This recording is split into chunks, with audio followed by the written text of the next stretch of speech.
በሳቅ ሞላው ምላሴን በልልታ ጠላቴን ማቅ ለበሰ አከበረኝ ጌታ። አንገት አያስደፋም ደግሞም አያሳፍር ለሚታመኑበት ታማኝ ነው እግዚአብሔር። የእግዚአብሔር አምላካችን ስም የተመሰገነ ይሁን። ሁላችሁን እንደገና በጌታችን በመድኃኒታችን በኢየሱስ ክርስቶስ ስም ሰላም እላችኋለሁ። እንዴት አመሻችሁ? ጌታ የተባረከ ይሁን። በጣም መልካም መንፈስ ነበረ በመካከላችን። ጆንዬ ላይ እንዳያችሁት በጣም መልካም መንፈስ መልካም ባህሪ ነው ያለው እና እግዚአብሔር ይባርክ በእውነት። ታንክ ዩ ሶ ማች ፎር ዚስ ግሬት ወርሺፕ። ጌታ ይባርክ በእውነት።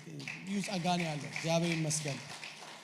ሁላችሁንም በተለይ መጋቢዎቻችሁ ደግሞ ሲንከባከቡን ትላንትናም ከትላንት ወዲያም ዛሬም በጣም ነው የተንከባከቡን። አየሩ ደግሞ እንዴት እንደተመቸ ነግራችሁ አልችልምና እየተነጋገርን ነው ከጆኒ ጋር ሙቭ እናድርገው ወደዚህ ወደ ፊኒክስ። ችግሩ ይሄኛው እንግዳ መቀበያው ነው አሉ፣ ዋናው አይደለም አሉ። አንድ ጊዜ አንዱ መንግስት ሰማያት ገባና በጣም አስቸገራሉ። ሲኦል ግን ምን ይመስላል ብሎ በቃ እዚህ መዘመር ነው መጸለይ ነው መዘመር ነው ማመስገን ነው እንደው ሲኦል እንዴት ይሆን እና ማየት ፈልጋለሁ አሉ። እና ባረቅርብ የስቃይ ቦታ ነው የመከራ ቦታ ነው፣ በጣም አስቸጋሪ ነው። ይቅርብ ይባል ቢለመን ቢጻይ ግዴ ሊዮና ልምጣላሉ። በቃ ለ15 ቀን ዲድና መለሳለሁ አሉ። በጣም አስቸገረ፣ ተፈቀደለት። ያው ለ15 ቀን ቫኬሽን ማለት ሲኦል ደርሶ እንዲመጣ እና እዛ አንድ መልአክ ታዘዘ፣ ይዞት ሄደ። አሳየው ሊኑ ሲኦል ማለት አለው እና ተመለሰ። ከዛ በሩ ራሱ አከፋፈቱ በቃ ለየት ያለ ነው። በጣም ለየት ያለ አከፋፈት ነው የተከፈተው። በሚያስደንቅ በጣም እጅግ ጥሩ ሆነ አቀባበል የተቀበሉት እና ተገረመ። ይሄ ነው እንደ ይሾላል የሚነግሩኝ ነገር እንዴት አለ። በጣም ጥሩ እንክብካቤ፣ በጣም በቃ ያልጠበቀው ነገር ነው እና ከ15 ቀን አሳለፋሉ። ጭራሽ 2 ሳምንት ጨምሮ እና የተመለሰው ወደ መንግስተ ሰማያት። በኋላ መንግስተ ሰማያት ሲመለስ በቋሚነት መኖር እፈልጋለሁ አሉ። እንደዚህ ከሆነ በቋሚ ሲኖርማ እንዴ ሊሆን ነው። በቃ አረ ይቅርብ ቢለመን እንቢያል በቃ ይሄድ ተባላሉ እና ያው መደበኛ መልአክ አደረሰዋል። ያ በፊት የሚከፈተው በር የለም። አሁን ግባ ምናምን እንዴ ሲኦል አንዴ መጣሁት አሉ። አዎ ሲኦል ነው። ያኛው ምን ነበር አሉ። ያ እንግዳ መቀበያው ነው አሉ። ያኛው ይሄ ነው መኖሪያው አሉና የሰመሩን ተውት ለማለት ነው ሁሉ። ፊኒክስ 110 ሲገባ አውቀዋለሁ ማለት ነው። 115 ሲገባ አውቀዋለሁና ይሄ እንግዳ መቀበያው ነው ይሄኛው ሰሞኑ ማለት ነው። እግዚአብሔር የተመሰገነ ይሁን። እግዚአብሔር በመካከላችን አለ። አሜን። ትላንትና ምሽት ላይ ላልነበራችሁ ወንድሞቼ እናቶች የጀመርነው ትምህርት ዛሬ ልናጠናቀው ሞክራለሁ። የአንደኛ ተሰሎንቄን መጽሐፍ ትንሽ ደግሞ ሁለተኛ ተሰሎንቄንም እሱን መነሻ አድርገን ነው እየተነጋገርን ያለ ነው። ያልተቋረጠና ተከታታይ መንፈሳዊ እድገት በህይወታችን የሚኖረው እንዴት ነው የሚለው ነው። በጣም ይሄ የብዙ አማኞች በጣም የብዙ ቅዱሳን ፈተና ነው አይደል? ተከታታይ በሆነ ባልተቋረጠ መንፈሳዊ እድገት ውስጥ ዑደት ውስጥ ይሄ ደግሞ ለአዲሱ ኪዳን ማህበረሰብ መደበኛ የሆነው ህይወቱ ነው ብያቸው ትላንትና። የጌታ ፈቃድ በህይወታችን ላይ ባልተቆራረጠ ተከታታይነት ባለው መንፈሳዊ እድገት የህይወት ለውጥ ውስጥ ነው እንድንገባ የሚፈልገው። በሁለተኛ ቆሮንቶስ ምዕራፍ 3 ጳውሎስ ያነሳውን ሐሳብ ትንሽ አንስቼ ነበር። በመጋረጃ በማይከደን ፊት አይደል የጌታን ክብር እያብለጨለጭን ከአንዱ ክብር ወደ ሌላ ክብር ምን እናደርጋለን? እንለወጣለን። is an ever increasing glory እየጨመረ የሚሄድ እየተትረፈረፈ የሚሄድ ይርማቸዋል። ይሄንን ደብዳቤ የጳውሎስን ደብዳቤ ይሄን የተሰሎንቄን ደብዳቤ ያነበው ምዕራፍ 3 ላይ ቁጥር 12 ላይ እኛ ለእናንተ ፍቅር እንዳለን ሁሉ እርስ በርስ ያላችሁን ፍቅርና ለሌሎችም ያላችሁን ፍቅር ጌታ ያብዛላችሁ ያድረፍርፍላችሁ ይላችሁ። ምን አይነት ባርኮት ነው!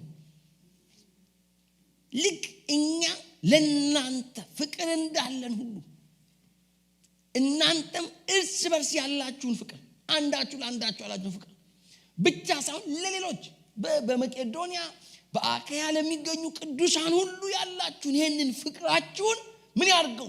ያብዛው፣ ያትረፍረፈው። ማለት የጳውሎስ ባርኮት የልቡ ምኞት ይሄ ፍቅር፣ ይሄ እምነት፣ ይሄ ተስፋ ምን እንዲበዛ ብቻ እንዲትረፈረፍ ምንድነው ብዬ ጠየቅኩ። የተትረፈረፈ ፍቅር ምንድነው? የበዛ ህይወት ምንድነው? እንዲሆንላቸው ነው። እነዚህ ሰዎች እኮ ለቅዱሳን ስላላቸው ፍቅር በጌታ በኢየሱስ ስላላቸው እምነትና ተስፋ እግዚአብሔርን እያመሰገነ ነው። ነገር ግን አሁንም የሚመኝላቸው የሚፈልገው ይሄ ፍቅራቸው፣ ይሄ በክርስቶስ ላይ ያላቸው እምነት እንደገናም ደግሞ ተስፋቸው እየበዛ ያብዛው፣ ያትረፍርፍላችሁ ይላቸው። የተትረፈረፈ ህይወት እንዲኖራቸው ማለት ነው። እና እንደዚህ አይነት ኑሮ፣ እንደዚህ አይነት ህይወት እንዲኖረን ተጠርተናል ብያቸዋለሁ። እንደምታውቁት አሁን ያለንበት ሁኔታና አሁን ከዚህ በጣም የተለየ ነው። አሁን ባለን በክርስቶስ ኢየሱስ በጌታችን ባለን ህይወት ውስጥ ምን ያህል ዘመን እንደኖራችሁ ሲገምቱና በዚህ ሰዓት በዚህ ጊዜ እኔ ልገኝ የሚገባኝ ቦታ የት ነው? በውስጣችሁ ቁጭት ለመፍጠር ማለት ነው አይደል? የት ነው በዚህ ጊዜ እኔ ምን አይነት ህይወት ነው ሊኖረኝ የሚያስፈልግ ነበር? በዚህ ጊዜ እኔ የት ጋር ነበር መድረስ ያለብኝ ብላችሁ እንድትጠይቁ ማለት ነው። ሐዋርያው ጳውሎስ ትናንትና እንዳሳየኋችሁ እነዚህ የተሰሎንቄ ክርስቲያኖች ውስጥ ያላቸውን እምነት፣ በጌታ በኢየሱስ ክርስቶስ ያላቸውን እምነት፣ ደግሞ ፍቅራቸውን፣ ደግሞ በመከራ ውስጥና በፈተና ውስጥ እንዴት እንደጸኑ ያይና ይመለከትና እግዚአብሔርን ያመሰግናል። ስለ እምነታቸው ያመሰግናል፣ ስለ ፍቅራቸው ያመሰግናል፣ ስለ ተስፋቸው ያመሰግናል። ሁለተኛውን ደብዳቤም ሲጽፍላቸው ያ በክርስቶስ ላይ ያላችሁ እምነት እየጨመረ ስለሆነ እየበዛ ስለሄደ ተስፋችሁም እንደዛው እየሰፋ እያደገ ስለሄደ እኛ በአብያተ ክርስቲያናት ሁሉ በእናንተ እንመካለን ይላል። ወደ ቸርች ምን አይነት ቤተክርስቲያን? እቺ ቤተክርስቲያን እንደነገርኳችሁ ከተቆረቆረች ብዙ ዘመኑ አይደለም፣ በጣም ጥቂት ጊዜ ነው። ይሄ ደብዳቤ ሲጻፍ ምናልባት ከ3 ወር እስከ 6 ወር እንኳን አይሆንም። እንደዚህ ባለ በአጭር ጊዜ ውስጥ እንደዚህ አይነት አስደናቂ ትራንስፎርሜሽን በህይወታቸው እንዴት መጣ? እንደ ቆሮንቶስ ቤተክርስቲያን አይደሉም፣ እንደ ገላትያ አይደሉም። እነዚህ እምነታቸውን እያየ ፍቅራቸውን እያየ በክርስቶስ ኢየሱስ ያላቸውን ተስፋ እያየና እየተመለከተ እግዚአብሔርን ስለነሱ ያመሰግናል። ጭራሽ ለወንድሞች ያላችሁ ፍቅር የሚደንቅ ነው፣ የሚገርም ነው። በእናንተ መካከል ላሉት ብቻ ሳይሆን በመቄዶንያ ያሉትን ሁሉ እንድትወዱ የታወቀ ነው ይላል። እምነታችሁ ሁሉ ተወርቷል፣ በዓለም ሁሉ ተወርቷል እምነታችሁ። በአጠቃላይ በክርስቶስ አብያተ ክርስቲያናት ሁሉ ያለው ወሬ የእናንተ መለወጥ ነው። ጨዋታ ሁሉ እሱ ሆኗል፣ ወሬ ሁሉ እሱ ሆኗል። እንዴት ከጣዖታት አምልኮት ከአይዶል ወርሺፕ ሕያውና እውነተኛ የሆነውን አምላክ ለማምለክ እንዴት እንደዞራችሁ። ይሄ መዞር ቀላል መዞር እንዳይመስላችሁ፣ በቀላል መዞር አይደለም። ምን ይላችኋል? እናንተ እኛንና ጌታን መስላችኋል። ምንም እንኳን ብርቱ መከራ ቢደርስባችሁም ቃሉን በመንፈስ ቅዱስ ተቀበላችሁ። ከዚህ የተነሳ በመቄዶንያና በአካያ ለሚገኙ ምእመናን ሁሉ መልካም ምሳሌ ሆናችኋል። የጌታ ቃል ከእናንተ ወጥቶ በመቄዶንያና በአካያ መሰማቱ ብቻ ሳይሆን በእግዚአብሔር ላይ ያላችሁ እምነት በሁሉ ቦታ ታውቋል። የሚወራው እሱ ነው፣ ዜናው እሱ ነው፣ ወሬው እሱ ነው። ስለ እናንተ ነው። ቅዱሳን ሁሉ በየስፍራው ነው። እንዴት እኮ ከጣዖት አምልኮት፣ ለዛውም ተሰሎንቄ የምትባል ኢምፔሪያል ከተማ ውስጥ በቃ እኮ ከጣዖት አምልኮት ወጣችሁ ሕያው የሆነውን እውነተኛውን አምላክ ለማምለክ ፊታችሁን ስታዞሩ ከቀን ተቀን ህይወታችሁ ከዕለት ተዕለት ህይወት ተነቅሎ እንደመውጣት እኮ ቀላል ውሳኔ እኮ አይደለም። እንዴት ብዬ ላስረዳችሁ? ይሄ ውሳኔያቸው በኢኮኖሚ፣ በማህበራዊው፣ በመንፈሳዊው፣ በቤተሰብ በአጠቃላይ በአጠቃላይ ህይወታቸው የሚያመጣው ቼንጅ ቀላል ቼንጅ አይደለም። ጣዖት ያመልኩ የነበሩ ስራቸው ከጣዖት ጋር የተያያዘ ኑሯቸው፣ በዓላቶቻቸው፣ ትምህርት ቤቶቻቸው፣ አምልኮታቸው፣ ሁሉ ነገራቸው ከጣዖት አምልኮ ጋር የተያያዘ የነበሩ ሰዎች ወንጌል ተሰብኮላቸው ሲዞሩ ሕያው የሆነውንና እውነተኛ የሆነው አምላክ ለማምለክ እንዴት እንደዞራችሁ እኮ እንትን ነው እኮ የሚያወሩት። በእንዴት ያለ አቀባበል እንደተቀበላችሁንና ሕያውና እውነተኛ የሆነውን አምላክ ለማገልገል ከጣዖታት ወደ እግዚአብሔር እንዴት እንደተመለሳችሁ እነርሱ ራሳቸው ይናገራሉ። የሚያወሩት እንዴት እንደዞረ። ይሄ ሰው እኮ እንዴት አይነት ሰው ነበረ መሰለህ፣ እንዴት እንደተቀየረ፣ እንዴት እንደተለወጠ። ሰዎች አሁን እኛን ሲያዩ ምንድን ነው የሚሉት? ምንድን ነው የሚያወሩት? ምንድን ነው የሚነጋገሩት? ስራ ቦታችሁ፣ ቤት ውስጥ፣ በቤተ ክርስቲያን ውስጥ እህቴን እስቲያት ወንድሜን እንዴት እንደተቀየረ ታያዋል። ዋው! ይሄ ሲሆን ጨዋታው። ዛሬ እንደዚህ አይነቱ ወሬ ብዙም የተለመደ አይደለም። ብዙም የተለመደ አይደለም ማለት ሲግኒፊካንት ይሆን እኔ በማቀው እኔ በደረስኩበት እንኳን ማለት እንደዛ አይነት ትራንስፎርሜሽን የተካሄደታችን this revolution እኮ ወንጌል ወደኛ ሲመጣ ሪቮሉሽን ነው ያካሄደው። አብዮት እኮ ነው በታችን ላይ ያካሄደው። እና እንደዛ አይነት በጣም የሚያስደንቅ ለውጥ ነው በህይወታቸው ተከናወነ።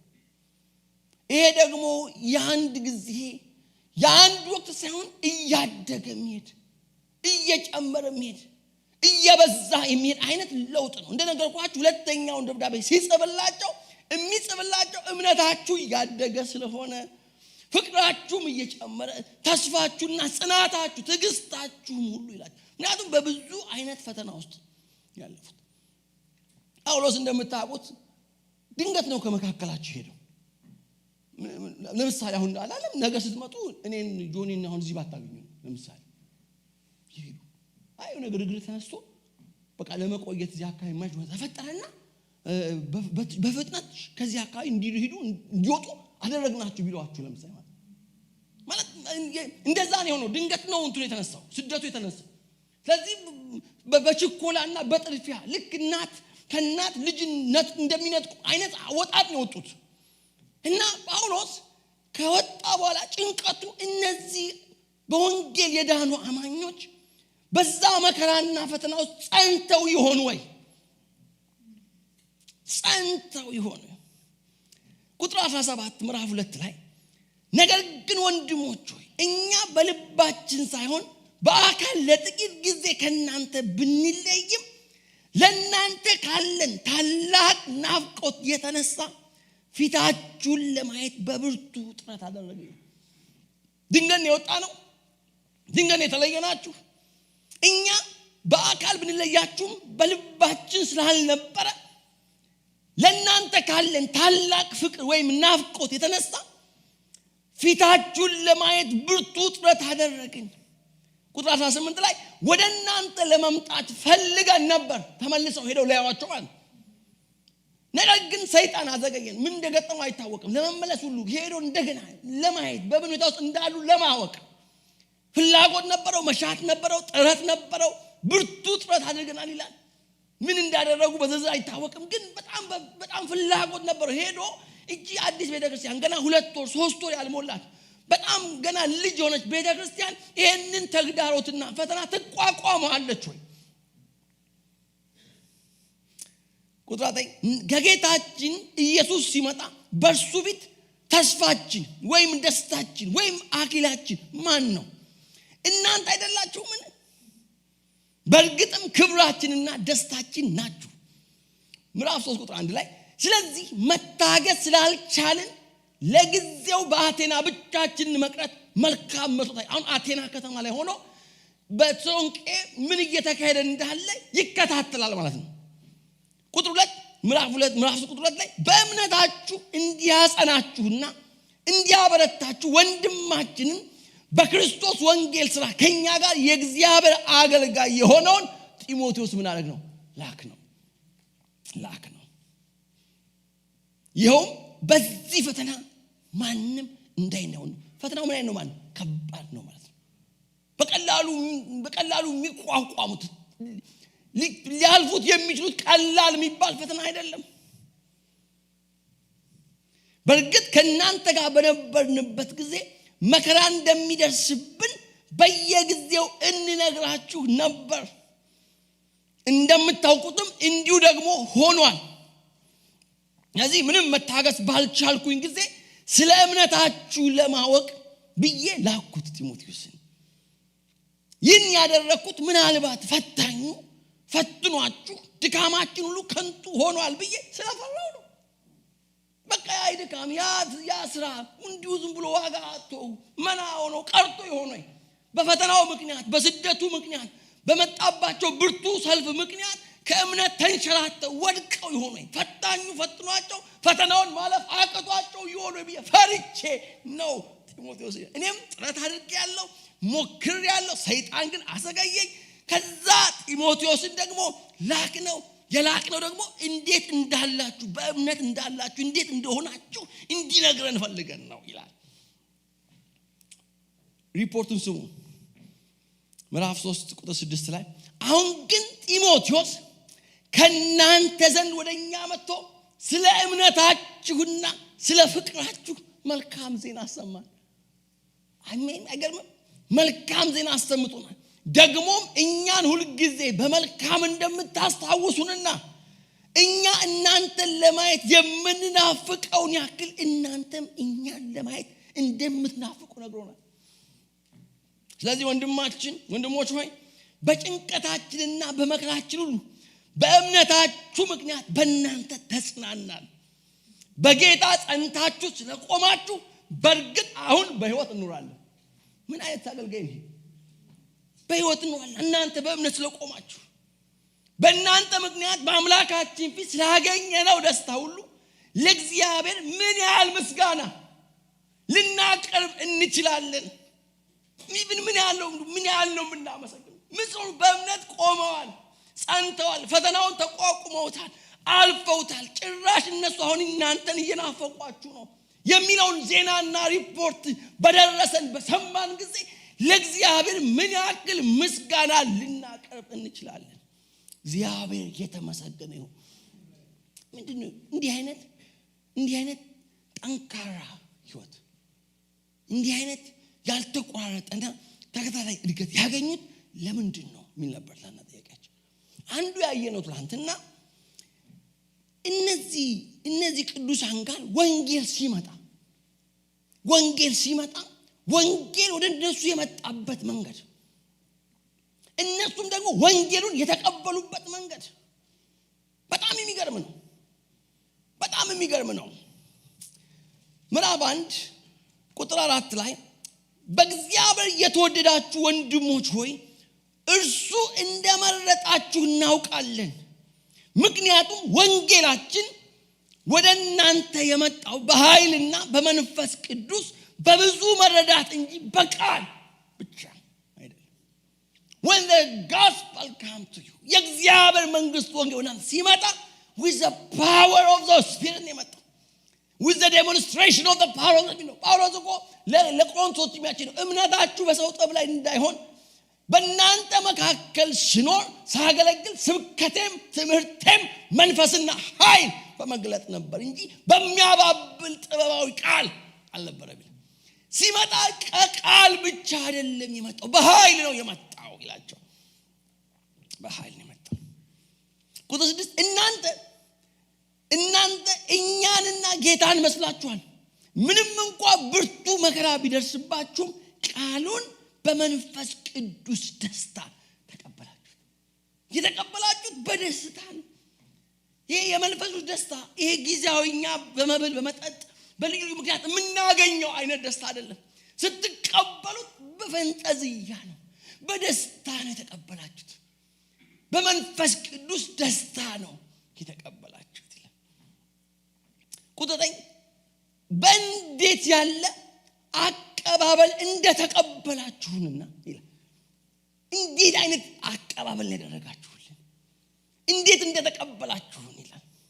ምዕራፍ 2 ቁጥር 13 ደግሞ ከኛ የሰማችሁትን የእግዚአብሔር ቃል በተቀበላችሁ ጊዜ በእናንተ በምታምኑ ዘንድ በእርግጥ እንደሚሰራ እንደ እግዚአብሔር ቃል እንጂ እንደ ሰው ቃል አድርጋችሁ ስላልተቀበላችሁት እግዚአብሔርን ያለማቋረጥ እናመሰግናለን። the first important የኮንቨርሽን ኤክስፒሪየንሳቸው እንዲህ ጣዖት ያመልኩ የነበሩ ከጣዖታት አምልኮት እውነተኛ የሆነውን ሕያው የሆነውን እግዚአብሔርን ወደ ማምለክ ሲዞሩ ይሄንን መዞር ያመጣው ወደ እነሱ ወንጌል በመጣ ጊዜ ወንጌል በተነገራቸው ወንጌል በተሰበከላቸው ጊዜ የተሰበከላቸው በቃላት ብቻ አይደለም፣ በመንፈስ ቅዱስ ነው፣ በብዙ መረዳት ነው፣ በኃይል ነው። እናንተም ደግሞ የተቀበላችሁት በመንፈስ ቅዱስ ደስታ ነው። እኛንም እንዴት እንደተቀበላችሁ ሁሉ እኮ ይናገር። በጣም በሚያስደንቅ ሁኔታ በሚያስገርም አቀባበል ነው የተቀበላችሁት። የነገርናችሁን የወንጌል ቃል የነገርናችሁን የእግዚአብሔር ቃል ስትሰሙት ሰው እንደሚያስተምር ሰው እንደነገራችሁ right away live from heaven ራሱ እግዚአብሔር በመካከላችሁ ቆሞ እንደሚናገር እንደ ሰው ቃል ሳይሆን እንደ እግዚአብሔር ቃል አድርጋችሁ የተቀበላችሁት። እንዴት ነው? በምን አይነት መልክ ነው ወንጌል ወደ እናንተ የመጣው? ከዛ ነው የሚጀምረው። ምን አይነት ለውጥ ነው ወንጌል ወደ እናንተ ያደረገው? ጳውሎስ አይታችሁ ከሆነ ብዙ ነገሮች በሕይወቱ ሆነዋል። እጅግ በርካታ ተአምራቶች፣ ድንቆች፣ ምልክቶች እግዚአብሔር በእጆቹ አድርጓል። በጣም ኤክስትራኦርዲነሪ የሆኑ ነገሮችን አድርጓል እግዚአብሔር። አንድም ቀን አንድም ቦታ እግዚአብሔር በሱ እጅ ያደረገውን ተአምራት እና ድንቅ እንደዚህ አድርጓል ሲል አትሰሙትም። በየትኛውም ቦታ ግን ሲቆም እንዴት እንደተቀየረ ግን ይናገራል። በየትኛውም ቦታ አንዳንዴ ለክስ በቀረበባቸው አደባባዮች ለክስ የቀረበ ሰው አይመስልም። ወንጌል ለመስበክ ተጋብዞ ሄደ እንጂ ክሱን ለመከላከል ቆሞ እኮ አይመስልም። አግሪጳ አንተ ሰውዬ ብዙ እንትን ወደ እብደት ወስዷል እና በጥቂቱ ክርስቲያን ታረገ ነው። በጥቂትም ሆነ በብዙ ሁላችሁ ከዚህ ስርዓት በቀር እንደኔ እንድትሆኑ እመኝላችኋል ይላል። ማለት ያ የተቀበለው ህይወት ለሁሉም የሚመኘው ነው። ይሄ ስርዓቴ ከዚህ ሰንሰለት በስተቀር ሁላችሁም አንተም አግሪጳ ብትሆን ፊሊክስ አንተም ብትሆን ቄሳርም ቢሆን እንደኔ እንድትሆኑ ነው የምፈልገው። ክብር ለእግዚአብሔር ይሆንለት። ያ በደማስቆ መንገድ ላይ ያገኘው አንተ የምታሳድደኝ እሱ የናዝሬቱ ኢየሱስ እኔ ነኝ። ያ ክብር ያ መለኮታዊ መገለጥ በጌታ በኢየሱስ በላያችን ላይ ይውለድ። ያ ብርሃን በቀትር በጣም ጠራራ ፀሐይ ከቀትር የበለጠ ብርሃን ይዞ ይመጣ። ክብር ለእግዚአብሔር ይሆንለት። ያ ታድሶ ያ አዲስ ሕይወት ያ ለውጥ ያ የመንፈስ ቅዱስ ሙላት እየጸለየ ነው። አንድ ሰው ገብቶ እጁን ጭኖ ሲጸልይለት አይቷል። ሳውል ሆይ በመንገድ ለታየህ ኢየሱስ አቤቱ እንድጸልይ ልኮኛል። መንፈስ ቅዱስ ይሞላብዘን ልኮኛል። እጁን በጫነበት ጊዜ በኃይል ተሞላ፣ በእግዚአብሔር መንፈስ ተሞላ። ዛት ኤክስፒሪየንስ ዛት ኮንቨርሽን ኤክስፒሪየንስ ሊክደው የማይችለው ነው። ዘመኑን በሙሉ የሚያስታውስ እንደ ዛሬ የሚያስታውሰው ነው። እግዚአብሔር በዚህ መንፈስ ይባርከን። ይውላችሁ Christianity is not a ticket for heaven. Christianity is a transformed life. ይውላችሁ አንዳንዶቻችን ክርስቲያን መሆን ማለት አንድ ቀን ስሞት በቃ መንግሥተ ሰማይ የሚባል አለ ገባለሁ ለሱም ነው ትኬት እንዳገኘን ትኬት እንደታደለ ነው የምንቆጥረው። ክርስትና ግን ለመንግሥተ ሰማያት የሚሆን ትኬት የታደለበት ጉዳይ ሳይሆን ክርስትና ትራንስፎርምድ እንዲህ ነበርኩ አሁን ግን እንደዚህ ነኝ ምንልበት ይወት እንደዚህ ነበርን ጨለማ ነበርን አሁን ብርሃን ነን ምንልበት ሃሌሉያ it's a changed life ነው አዲስ ሕይወት ማለት ነው። ክብር ለእግዚአብሔር ይሁንለት። በዛ መንገድ ነው የሚጀምረው። የመጀመሪያው እሱ ነው። እነዚህ ክርስቲያኖች ወንጌል በተሰበከ ጊዜ ወንጌል ወደ እነሱ ሲመጣ በኃይል በብዙ መረዳትና በመንፈስ ቅዱስ ነው የመጣው። እነሱ ደግሞ የተቀበሉት በጣም በደስታ ነው። በደስታ በመንፈስ ቅዱስ ደስታ ወንጌል የመጡላቸውን እነዚህን አገልጋዮች እንዴት እንደተቀበሏቸው መጽሐፉ ይናገራል። ስናስተምራችሁ ሰው እንደሚያስተምር ሳይሆን ልክ እንደ እግዚአብሔር ቃል አድርጋ እንደ ክርስቶስ እንደ እግዚአብሔር መልአክ ተቀበላችሁኝ። ዋው እግዚአብሔር ይርዳን። የመጀመሪያው እሱ ነው። ሁለተኛው ቃሉን ይዘውላቸው የመጡ አገልጋዮች ህይወት በጣም ኢምፖርታንት ነው። አንድ ጊዜ አንድ አዲስ አበባ ዩኒቨርሲቲ አስተማሪ ናቸውና አንዱ ይመሰክርላቸው ጌታን ተቀበሉ ይላል። በእውነት የምትመሰክረው በጣም ጥሩ ነው አሉት። ግን ካንተ እጅ አልቀበልም። ስንቱ ነው ከኛ እጅ በደስታ የሚቀበለው ወንጌል? አንዳንድ ጊዜ ይዘውላቸው የመጡ ሰዎች ወንጌል ያቀበሏቸው ሰዎች ወንጌል ለማቀበል ታማኝ ተደርገው የተቆጠሩ ናቸው። ምን ይላቸዋል? እናንተ እኛንና ጌታን መስላችኋል። እናንተ እኛንና ማንን? ጌታን እኛንም ጭምር ነው መሰላችሁት። ደግሞም ስለናንተ ስንል በመካከላችሁ እንዴት እንደኖርን ታውቃላችሁ። አሁን ወንጌል የሚሰብኩልን ሰዎች አይተን እንደው በዚህ ዘመን አሁን እውነት እኛ ወንጌል እና ምን እንቀበለው? ስለ ኢየሱስ ስንል እኮ አለ የሚለው ስለናንተ ስንል እኛ እኮ ኃላፊነት አለብን። ስለሌሎች ስንል የምንኖረው ህይወት እኮ አለ። ስለናንተ ብለን እንዴት በመካከላችሁ እንደተመላለስን ታውቃላችሁ። ምዕራፍ 2 ከቁጥር 1 ጀምሮ ጳውሎስ ይላል፣ ወንድሞች ሆይ ወደ እናንተ የመጣ ነው ለከንቱ እንዳልሆነ እናንተ ራሳችሁ ታውቃላችሁ። እንደምታውቁት ከዚህ ቀደም በፊልጵስዩስ መከራ ተቀብለን ተንገላታን። ነገር ግን ብርቱ ተቃውሞ ቢደርስብንም እንኳ የእግዚአብሔርን ወንጌል ለእናንተ እንድናበስር በአምላካችን ድፍረት አገኘን። የምናቀርበው ልመና ከስህተት ወይም ከክፉ ዓላማ ወይም እናንተን ለማታለል ከመፈለግ የመነጨ አይደለም። ነገር ግን ወንጌልን በአደራ ለመቀበል እግዚአብሔር ብቁ አድርጎ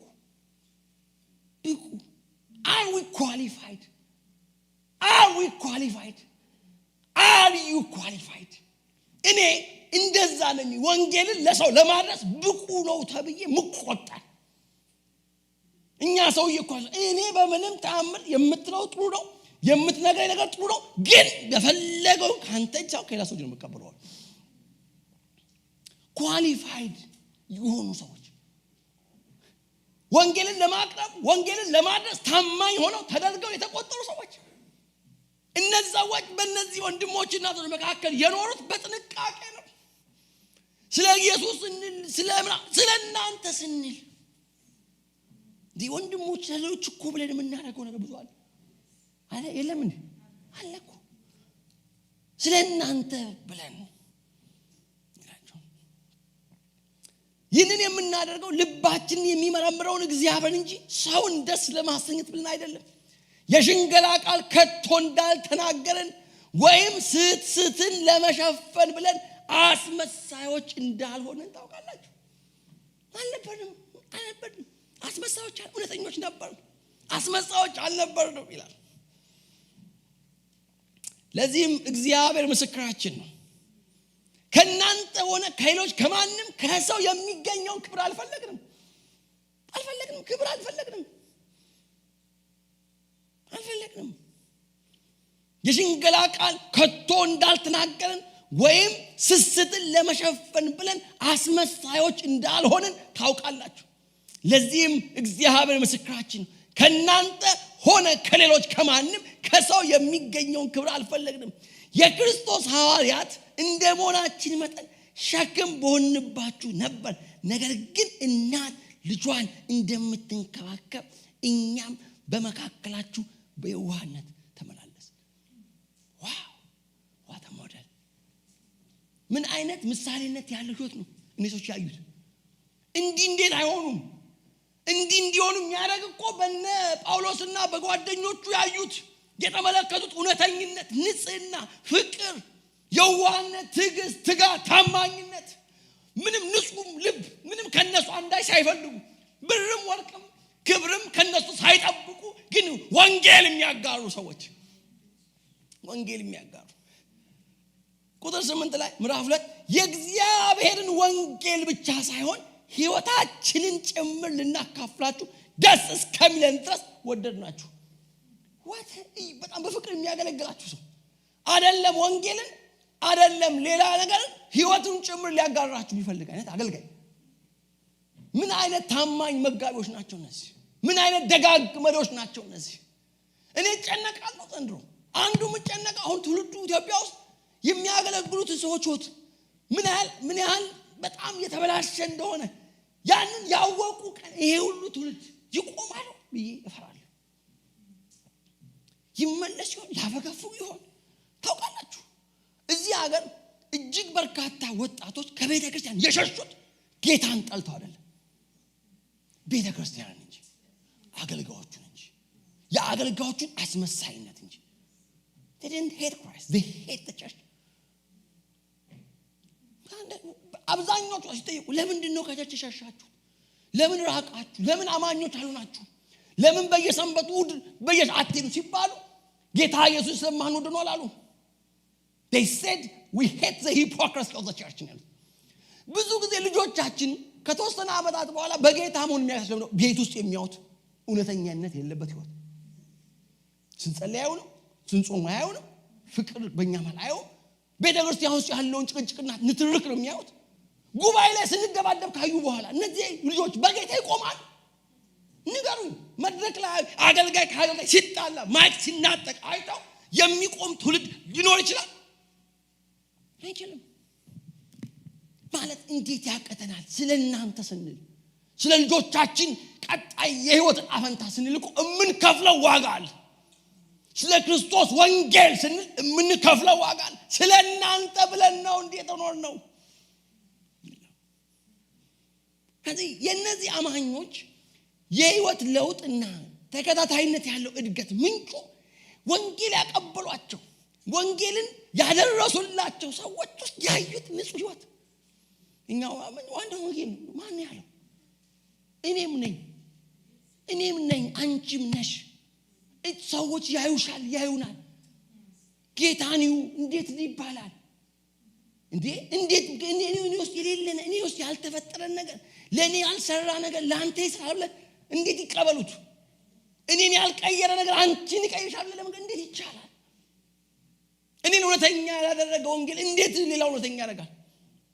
ለኔ ያልሰራ ህይወት እንዴት ሌላው ይሰራል? በምን እርግጠኝነትና ድፍረትስ እናቀብለዋለን ወንጌል? እኛ እኮ ያየነውንና የሰማነውን እኮ ምንዋላለን ምስክር ቆነን ኢየሱስ በኔ የሰራውን ኢየሱስ በኔ ያደረገው ያከናወነውን እኮ ነው የማወራው። We are witnesses of Christ transforming power። So Paul በእናንተ መካከል ስንኖር እንዴት እንደኖርን ታውቃላችሁ፣ እንዴት እንደወደድናችሁ ታውቃላችሁ። ከእናንተ አንዳች ክብርም ወርቅም ብርም እንዳልተመኘን ታውቃላችሁ። በመጎምጀት እንዳልተመላለስን ታውቃላችሁ። እንዳላስመሰልንም ታውቃላችሁ። ጭራሽ እናት ልጇን እንደምትንከባከብ የተንከባከብናችሁ ወንጌል ብቻ ሳይሆን ህይወታችንን ጭምር ልናካፍላችሁ ወደናችሁ። ወንድሞች ሆይ ጥረታችንና ድካማችንን ታስታውሳላችሁ። በማንም ላይ ሸክም እንዳንሆን ሌትና ቀን እየሰራን ወንጌል ሰበክላችሁ። what a standard! አንዳች ፈልገው ነው እንዳይሏችሁ። ቁጥር 10 በእናንተ በምታምኑ መካከል ሳለን እንዴት በቅድስና በጽድቅ እንዲሁም ያለ ነቀፋ ሆነን እንደኖርን እናንተም እግዚአብሔር ምስክሮች ናቸው። እንዲህ ነው የኖርነው በመካከላችሁ። ይህን ሁሉ ያደረግነው ግን ስለ እናንተ ነው። ሁለተኛው ትልቁ ምስጢር በእነዚህ ክርስቲያኖች ህይወት ውስጥ ወንጌል ያደረሱላቸው ሰዎች ህይወት ውስጥ ያዩት ንጹህ ህይወትና ኑሮ life is powerful። እኛን የሚመስለው የምናፈራው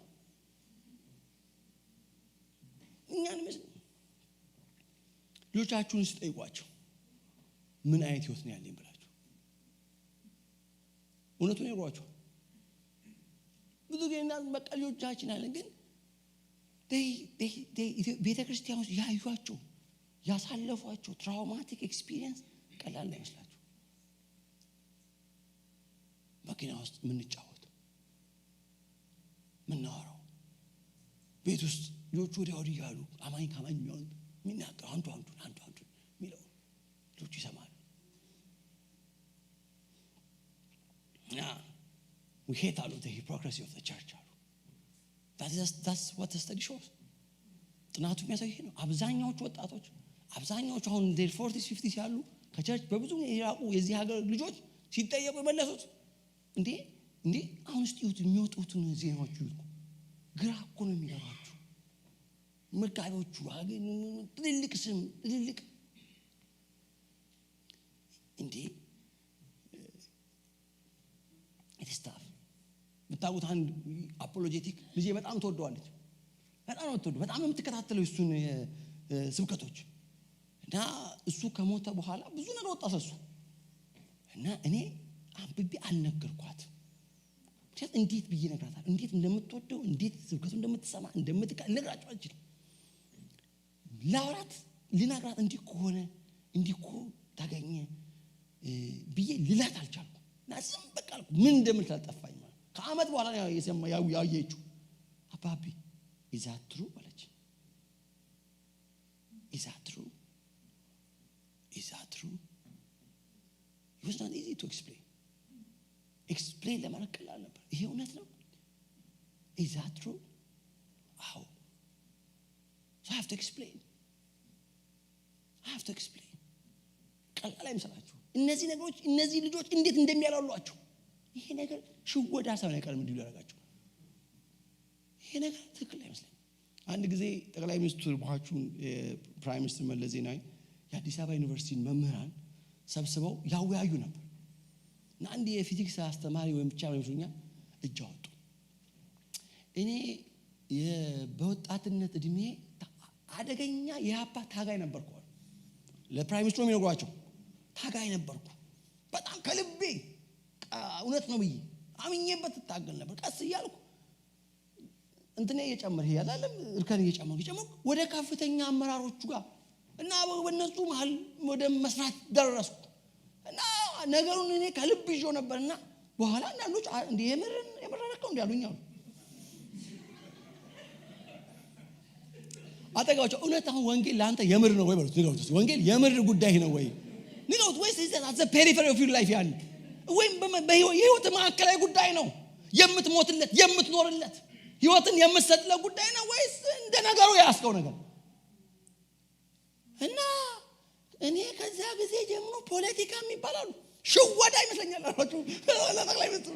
ሽወዳ እርሱ ራሱ ሲያወሩ እየሸወዱን ይመስለኛል አሉ። እና ስንሰብክ ሰዎቹ እየሸወድናቸው ቢመስላቸው እየነገርናቸው እውነተኛው በማስመሰል አይደለም፣ በሽንገላ አልተመላለስንም፣ ብርና ወርቅ ፈልገን አላገለገልናችሁም። እኛ እናንተ መካከል ከናንተ የምናገኘው ሳይሆን የኛ ህይወታችንን እንኳን ጭምር ልናጋራችሁ ወደንም ይሄ እውነተኛ ነው አሉ ማለት ነው። አሁን እኮ ለዓለም እየሸወድን ይሆን እውነት እንደምናወራ እኮ ግልጽ ነው። እንዴት ይለዩት? በሽወዳና በእውነተኛው ማለት ስንት ፌክ ነገርኛ ማለት ትንቢቱ ፌክ፣ ጸሎቱ ፌክ፣ ሳቃችን ፌክ ያውታል ዙሪያችን ሱጃል እንዲህ ስንት አይነት እኮ ድራማ ነው እኮ የምንሰራው። እኔ ማገልጋት ነው አስቡት። እኔ ማለት አንድ ወንድም ታሞ እንደሚሞት ወደ ጌታ እንደሚሄድ ሁላችንም አውቀናል። አንድ ቀን ሁለት ቀን እኮ ሊሞት ወደ ለገሌ ሲሄድ ብቻ ማን ወላቀም ይዘውት እንትና የሚባል ነብይ ጋር ወሰዱት። ስሙም አልጠራ ብዬ እኮ ነው። ከዛ ተፈውሰሃል ድነሃል በቃ ቆመት ይላል ገና ታገለግለኛለህ ይላል። እኛ እኮ በነጋታው ቀብረን ስንመለስ ቲቪው ላይ ይመጣል ማለት ትቆማለህ ታገለግለኛለህ ገና በፊት ይቆማል የሚል እኛ እኮ ከቀብር እየተመለስን። አሁን ይሄንን ያየና የሰማ ሰው እንዴት አድርጎ ይቆማል?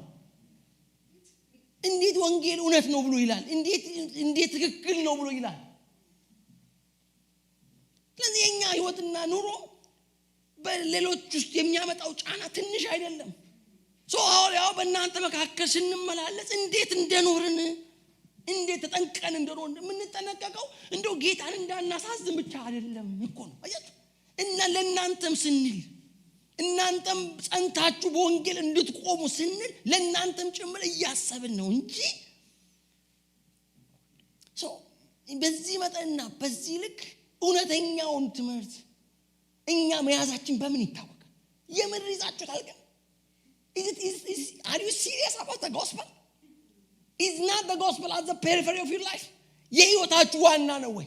የማትደራደሩበት ነገር፣ የማታመቻምቹት ነገር፣ ወደ ግራና የማትሉበት ዋና ጉዳያችሁ ነው።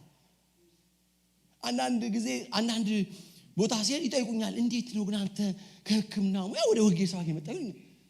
እኔ ሆን አላደረገውም ምን ያለ አገልጋዮች እና አንዳንድ ደነግጣለሁ።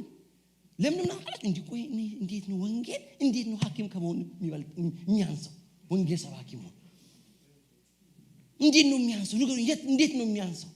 በእውነት በዚህ እኔ አንተ ሞር አላረጋው ምንኛ ይዘማችሁ ናችሁ፣ ሰባኪዎች ናችሁ።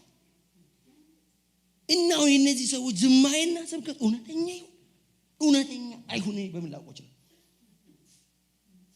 ዋጋ ማን ከፍልለት ዋጋ የማይበልጥብን ከምንም ነገር በላይ ለጳውሎስ ለምንድን ነው እንዲያላችሁ ልቤን የምታደሙት? ለምንድን ነው እንዲያላችሁ ልቤን የምታደክሙት? እኔ እኮ ስለ ክርስቶስ ኢየሱስ መከራ ለመቀበል ብቻ ሳይሆን ለመሞትም ጭምር ተዘጋጅቻለሁ። የኔ ህይወት እንደማትረባ እንደምናምንቴ ነው የምቆጥራት የጸጋውን ወንጌል ለመመስከር ስል I consider my life worth nothing። ለእናንተ ዋጋ ህይወታችሁ ስንት ነው? ዋጋው ስንት ነው? Do you consider your life worth nothing? የኔ ህይወት ምንም እንዳይደለ ነው የምቆጥረው። If I may be able to finish testifying the grace of the Lord የእግዚአብሔርን የጸጋ ወንጌል እመሰክር ዘንድ ብዙ ረብ የነበራቸው ነገሮች ለኔ እንደ ጉድፍ ነው የቆጠርኳቸው። በዚህ ያክል ወንጌል በህይወታችሁ ውስጥ ዋጋ አለው ወይ? ስለዚህ ሁለተኛው በጣም ኢምፖርታንቱ ወንጌል ያቀበሏቸው ሰዎች ኑሮ በጣም ኢምፖርታንት ነው። አንዳንድ ጥቅሶችን እኔ ትምህርታቸውን እንጂኛ ህይወታቸውን ያገኛል ማለት ይሄ እኮ ለፈሪሳውያን የተሰጠ ነው። እና ማለት why do we do that? ሁለተኛው በጣም አስፈላጊው በህይወታቸው ውስጥ እንዲህ አይነት ያልተቋረጠና ተከታታይነት ያለው እድገት እንዲያመጡ ያገዛቸው በመጀመሪያ ወንጌል ያደረሱላቸው ሰዎች ህይወት ነው። ያዩት የተመለከቱት የእነዚህ አገልጋዮች እውነተኛነት፣ የጽድቅ ህይወት፣ ንጽህና ያለበት ህይወት፣ እግዚአብሔርን መውደድ፣ ለወንጌል ያላቸው የሰጡት ትልቅ ዋጋና ቦታ፣ ወንጌል ለነሱ ለማድረስ ብለው የከፈሉት መስዋዕትነት እንዴ ተሰሎንቄ እኮ ሲመጡ እኮ ፊልጵስዩስ እኮ የደረሰባቸው እንግልትና መከራ እኮ ቀጥሎ ባለ ከተማ ወንጌል እንዲሰብኩ የሚያደርጉ አይደለም። ነገር ግን በፊልጵስዩስ ምንም ያክል ብርቱ መከራ ቢደርስብን ግን ደግሞ ወንጌልን ለእናንተ ልናቀርብ ልናመጣላችሁ በአምላካችን ድፍረት አገኘን ይላል።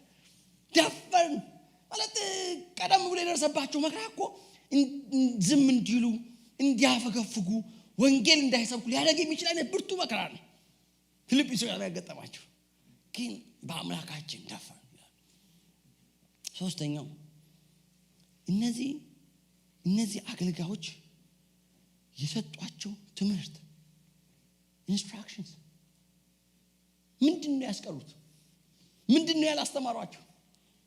አሁን ስንቶቻችንን መሰረታዊ የሆነ የክርስትና ዕውቀት ያለ መልሱልኝ። መሰረታዊ እምነታችሁን ለመከላከል የሚያስችል በቂ ዕውቀት አለ የሚል ሰው እዚህ ውስጥ ምንድነው ያልነገሯቸው? በጣም ወሳኝ ዋና የሚባሉ የክርስትና ትምህርቶች አንጓዎችን አንድም ሳይቀር ያስተማሯቸው። ስለ እግዚአብሔር ብትጠይቋቸው ያው እንደሆነ እውነተኛ አምላክ ነው አስተምሯቸው። ስለ ልጁ ስለ ኢየሱስ ክርስቶስ ነግረዋቸዋል። ከሙታን ስለተነሳ አይደል ከሚመጣው ቁጣ የሚያድነን ብለው ስለ መንፈስ ቅዱስ ነግረዋቸዋል። በመዳናቸው ምክንያት ስለሚደርስባቸው መከራ፣ ስለተለወጠ ህይወት ኢንስትራክሽን፣ ስለ ቅድስና፣ እግዚአብሔርን ስለመምሰል።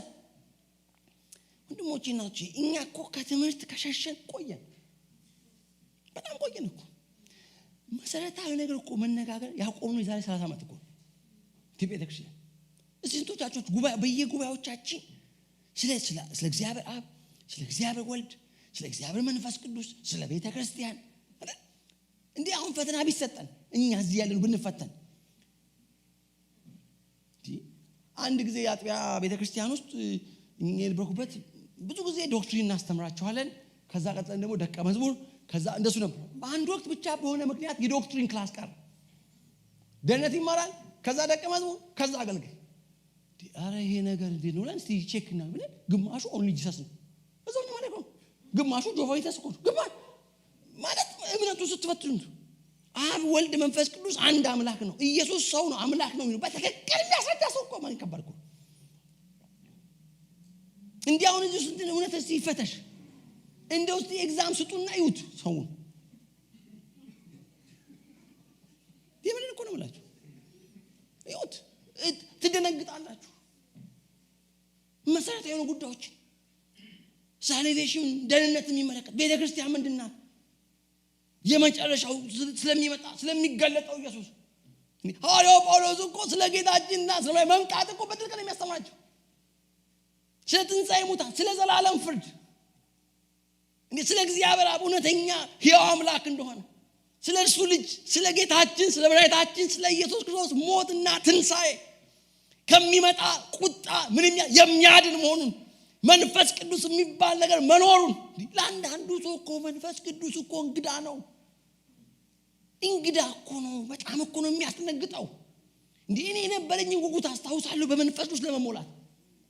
እንደ ውሃ እንደ እንጀራ ነበር የሚለበን እኮ። አሁንስ ምን ችግር አለ? ዝም ብለን እንቀጥላለን። ምን አሁን በልሳን ጸልይ እንዴ ማለት ማሰብ የለብንም እንዴ እንግዲህ እንዴ በሐዋርያው ጳውሎስ በልሳን የሚጸልይ ራሱን ያንጻል አይልም? ነው ሁሉ ሰው ይናገር አይናገር እዛው አልገባም ይላችሁ። ግን ራስን ማነጽ አይጠቅምም። ሰው ራስን ለማነጽ የሚጠቅም ከሆነ መንፈሳዊ ስጦታዎችን ምን አድርጉ በብርቱ ምን አድርጉ ፈልጉ አይልም ዲባል። ለዛውም ከቻላችሁ ደግሞ ትንቢት መናገርን በብርቱ ሁላችሁ ትንቢት ብትናገሩ ሁሉ እኮ ይላል ጳውሎስ። ቤተ ክርስቲያኑ ስንቱ ሰው ነው ከልቡ የሚፈልገው ይሄን በብርቱ የሚፈልገው ስንት እየጾምን አስተውሳለሁ እየጸለይ አገልጋይ መጣቁት እጅህን ጫንብኝ በቃ ምን መንፈስ ብዙ ነው ፈልጋል በጌታ መንፈስ ነው። እንዴት ነው ህይወቴን ሪቮሉሽን እንዳለው የጸሎት አቅም የእግዚአብሔር ቃል አንድ መጽሐፍ ሳይሆን 2 እና 3 መጽሐፍ ማንበብ ቀላል እንዲሁም በቀን ውስጥ ነው የምነግራችሁ። ከሕክምና ትምህርት እኩል እዚህ ጋር ሐሪስን አስቀምጬ እዚህ ጋር ባይብል አስቀምጬ ነበር ላይብረሪ የሚገባው እኩል። ዋይ ስለ መንፈስ ቅዱስ የተሰጠን ትምህርት ስለ ኢየሱስ ቤዚክ ክርስቲያን ኤጁኬሽን ምእመኑ ካገኘ ቆይቷል። እኛው ምን ላይ ነው ተሳካለ ትሄዳል በየሁዱ ይለቀቃል ምን እኮ እንደሚለቀም እኮ አይታወቅም። አንድ ጊዜ አንድ ቤተ ክርስቲያን አንዱ ይጸልይ መንፈሳዊ ነገር ይለቀያል። ለካ ሰውየው ኬንያ ድንበር የተያዘ ቦንዳ አለበት። አሜን ይላል ሃሌሉያ ይላል። አገልጋዩ ይሄ ወንድሜ እንዴ ቢነካ ነው ብሎ ምንድን ነበር ቅድም እንደዛ ሃሌሉያ የሚለው ባክዚ ኬንያ ድንበር የተያዘ አንድ ቦንዳ አለኝ አላሉ። ቦንዳው ነው ለካ ቦንዳ አንዳንዶቻችሁ ጠፍቶባቸው ቦንዳ ምን እንደሆነ ራሱ ኮንትሮባንድ እኮ ነው። እዛ ኬንያ ቤታ 30 ዓመት ይሄንን እንጠጣለን።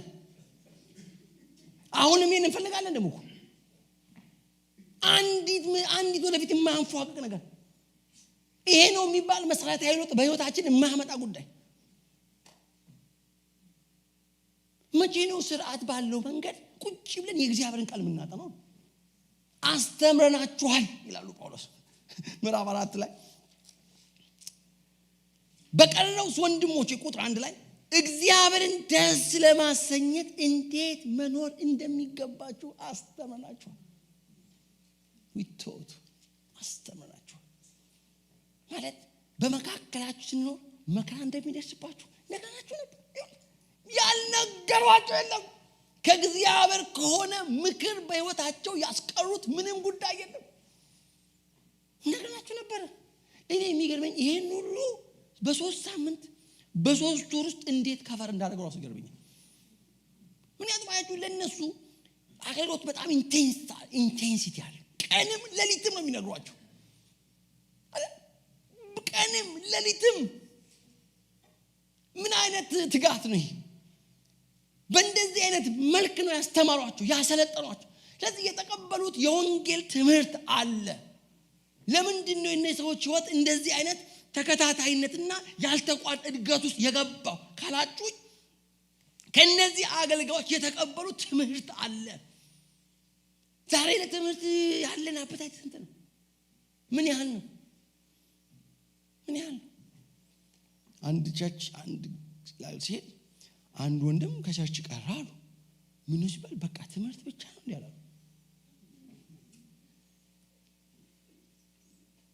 በቃ ስንጠራ እንኳን ምን ጠራው አገልጋይ ምንድነው በማለት የተመጻቀው ጸጋ የሚያገለግል ይባላል። በጣም ለሱ ምን ያህል አስፈላጊ ነው እኮ አሳያችኋለሁ። ግን ምን ያህል መሰረታዊ ሆነ የክርስቶስ ጌታችንና መድኃኒታችን ኢየሱስ ክርስቶስ እኔ ያዘዝኳችሁ እኔ ያስተማርኳችሁ ሁሉ እንዲጠብቁት እያስተማራችሁ ደቀ መዝሙር አድርጓቸው ነው ያለው። አስተምሩ። we have to teach። ማስተማር አለብን። በእሑድ ጉባኤ ማስተማር አለብን። በቤት ለቤት ማስተማር አለብን። በልዩ ልዩ መንገድ ማስተማር አለብን። ዛሬ ያወራን ነበር ከፓስተሮቻችሁ የመጽሐፍ ቅዱስ ትምህርት ቤት ጀምሩ። ስርዓት ባለው መንገድ ስለ ስነ አፈታት፣ ስለ ኦልድ ቴስታመንት ሰርቬይ፣ ስለ ኒው ቴስታመንት ሰርቬይ፣ ስለ ሄርሜኔቲክስ፣ ስለ ሆሚሌቲክስ፣ ስለ አሰባበክ ዘዴ፣ ስለ ቤተ ክርስቲያን ታሪክ፣ ስለ ሚሽን፣ ስለ ኢቫንጀሊዝም፣ ስለ ክርስቲያን ኤጁኬሽን፣ ስለ ቸርች ሂስትሪ። ስንቶቻችን ነው የቤተ ክርስቲያንን ታሪክ የምናውቅ? ቤተ ክርስቲያን እኮ እንደ ድንገት የበቀለች እኮ አረም እኮ አይደለችም። ታሪክ አላት። 2000 ምናምን ዓመት የቆየ እኮ ታሪክ አላት። በዛ ውስጥ እኮ ጠንካራ ነገር ደካማ ጋር እንማርበታለን። ቅዱሳን መጽሐፍትን ከመጀመሪያው ጀምሮ እስከ መማር አለብን። አብዲዩ ውስጥ አለው። አብዲዩን አንቦ የሚያውቅ አብዲዩ የሚባለው መጽሐፍ አንዱ አብዲዩ ይባል የሙስሊም ስም ነው እንዴ ብሏል። አብዲዩ የሚባል ግን ቅዱሳን መጽሐፍትን ሁሉ አይልም ይላል። ጢሞቴዎስ ያለው ከልጅነት ጀምሮ ለመዳን ጥበብ የሚሰጡ ቅዱሳን መጽሐፍትን አውቃል። የእግዚአብሔር መንፈስ ያለበት መጽሐፍ ሁሉ አይልም። የእግዚአብሔር መንፈስ ያለበት መጽሐፍ ሁሉ ለትምህርት፣ ለተግሳጽ፣ ልብን ለማቅናት በጽድቅ ላለው ምክር ይጠቅማል። ትንቢተ ናሆም ውስጥ ነው አለ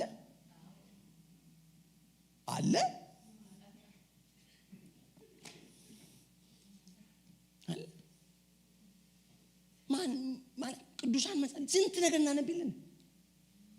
ቢያንስ በ10 ዓመት በጌታ ቤት ኖረን አትሊስት እንዴት እግዚአብሔርን ቃል ከጥቅጥቅ እናነብ።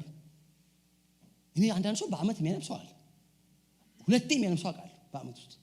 እንደው እኔ በ2 ዓመት አላልኳችሁ በ10 ዓመት አንድ አትነቡ። አሁንም ያላነበብነው የቅዱሳን መጽሐፍ ያላጠና ነው ምን እንደምንም አናውቀው። ወንድሞቼና እህቶቼ እነሱ ጆክ እምነት የዚህን ያክል ዋጋ በእናንዘላለው። ስለ ሃይማኖታችን ማወቅ እንዴት ያቀተናል? በቅርቡ ቲክቶክ ላይ የኛው ሰዎች ከኦርቶዶክሶች ጋር እንከራከራለን ብለው ገባዋል። አንዱ ዴንቨር ያለ ፓስተር ስኩል ሲጫወተኝ እንኳን ከብታ ከዛ ተነሳ ከርከ በአብ ወልድ መንፈስ ትሪኒቲ እንዴ እነሱን ምንም ዝግጅት የላቸውኛ ልጆች በኋላ የሚመልሱትም አጥቷል። በቃ ለምን አታስተምረን ማርቷል። የኦርቶዶክስ ቤተክርስቲያን አንድ ቄስ ወለሞች አስተምረን ማለትኛ 2 3 4 10 ዓመት ምድር ስንሰራይ ነው ስንነካከል ነው በላ ዘራፍ በርታ ያስበግራ በቃይ መዝሙራችን በሙሉ ምን ኮንቴንት ያለው ስነ መለኮታዊ ኮንቴንት ያለው ነው አምጡልኝ። ቴዎሎጂካል ኮንቴንት ያለው ስንዘምረው እምነታችንን በቃሉ ላይ ያለውን እውነት ከብቷቸው እንዲሁ በጨምራለሁ፣ ቆልላለሁ፣ አከብራለሁ፣ እደርብላለሁ ምን እንደ ዘመናችን when are we going to have a content ምን ጀምራቸው መዝሙሮች እምነትን የሚያሳድጉ እምነትን የሚያስተምሩ በዚህ መጽሐፍ ውስጥ እኮ የምናውቃቸው ለምሳሌ ፊልጵስዩስ ምዕራፍ 2 መዝሙር እኮ ነው በእግዚአብሔር መልክ ሲኖር ሳለ ከእግዚአብሔር ጋር መተካከል መቀማት እንደሚገባው አልቆጠረም በሰው መልክ የባሪያን መልክ ይዞ ሰው ሆኖ ለመስጠት ታዘዘ መዝሙር ነው እግዚአብሔር የመምሰል ምስጢር ያለ ጥርጥር ታላቅ ነው በዓለም በሥጋ የተገለጠ ለመላእክት የታየ በክብር ያደረገ መዝሙር ነው አንተ የምትተኛ ንቃ ክርስቶስ ኢየሱስ ያበራልሃል መዝሙር ነው መቼ ነው እንደዚህ ምን ጀምሮኝ ማለት ኤዲፊኬሽን ማነስ ያሰራናልን ስለዚህ አሁን መንፈሳዊ እድገት ተከታታይነት ያለው መንፈሳዊ ህይወት እድገት ውስጥ እንዴት እንገባለን አራተኛው ምዕራፍ 4 ቁጥር 9 ላይ ስለ ወንድማማች መዋደድ ማንም እንዲጽፍላችሁ አያስፈልግም ምክንያቱም እርስ በርሳችሁ እንድትዋደዱ እናንተ ራሳችሁ ከእግዚአብሔር ተምራችሁ አያስፈልጋችሁ አሁን እኮ ወዳችሁ በኒው ቴስታመንት እኮ እኛ በአገልጋይ ላይ እኮ ጀርባ ላይ እኮ መዋል ማድረግ አልነበረም ኪዳኑ ራሱ ይሄ ኒው ቴስታመንት የሚባለው ወንድም ወንድሙን እግዚአብሔርን ወቅ ብሎ አያስተምርም እኮ ነው የሚለው ሁሉም ከእግዚአብሔር የተማሩ ይሆናሉ እኮ ነው የሚለው ማለት ራሳችንን የምናንጽበትስ መቼ ነው ከሞግዚት ጀርባ ላይ የምንወርደው ማለት ነው ራስን ማነጽ ማለት በራስ ተነሳሽነት እግዚአብሔርን ቃል ማንበብ ጊዜ ወስዶ መጾም መጸለይ ጌታን ፊት መፈለግ ወንጌል ሌሎች መመስከር ይሄ ሰልፍ ኤዲፊኬሽን የሚባል ራስን ማነጽ የሚባል እኔም ማስታውሰው እንደሱ ነበር እኔ በጌታ በወንባካይና ደግሞ ከቤቴ ነው አጆ ታውቃላችሁ እያንዳንዱ አማኝ ለመንፈሳዊ ህይወቱ ኃላፊነት ይወስዳል አይጠብቅም ከውድ መድረክ በሚወርወር ቃል የሚኖር ሰው ያላዩ አንድ ጉዳይ ቢገጥመው ልጸልይ ይላል ልጹም ይላል የጌታን ፊት እንጂ ብድግ ብሎ ፎን አንስቶ አዲስ አበባ ይደውላል የጥንት ክርስቲያን አሁን እኛም ደግሞ አንድ ደቂቃ ወዲያው ነው ሚጸልይ ሰው ታውቂያለሽ አንቺ መቼ ነው የምጸልዩ እኔ መቼ ነው የምጸልዩ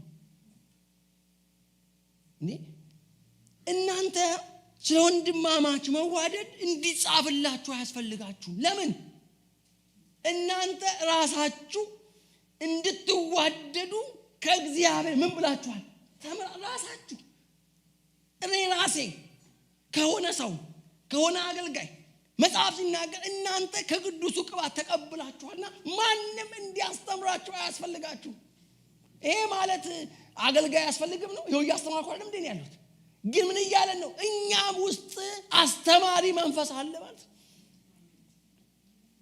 መንፈስን በውስጣችሁ አኖራል ልክ በብሉይ ኪዳን እንደሚኖር ሰው ሁሉ ጊዜ ከሌላ ከሶስተኛው ጋር ምን ጠብቅ አይደለም ብንበረከክ እግዚአብሔር ይሰማናል ብንጸልይ እግዚአብሔር ያዳምጠናል የቅዱሳን መጽሐፍትን ገልጠን ብናነብ መንፈስ ቅዱስ ያስተምረናል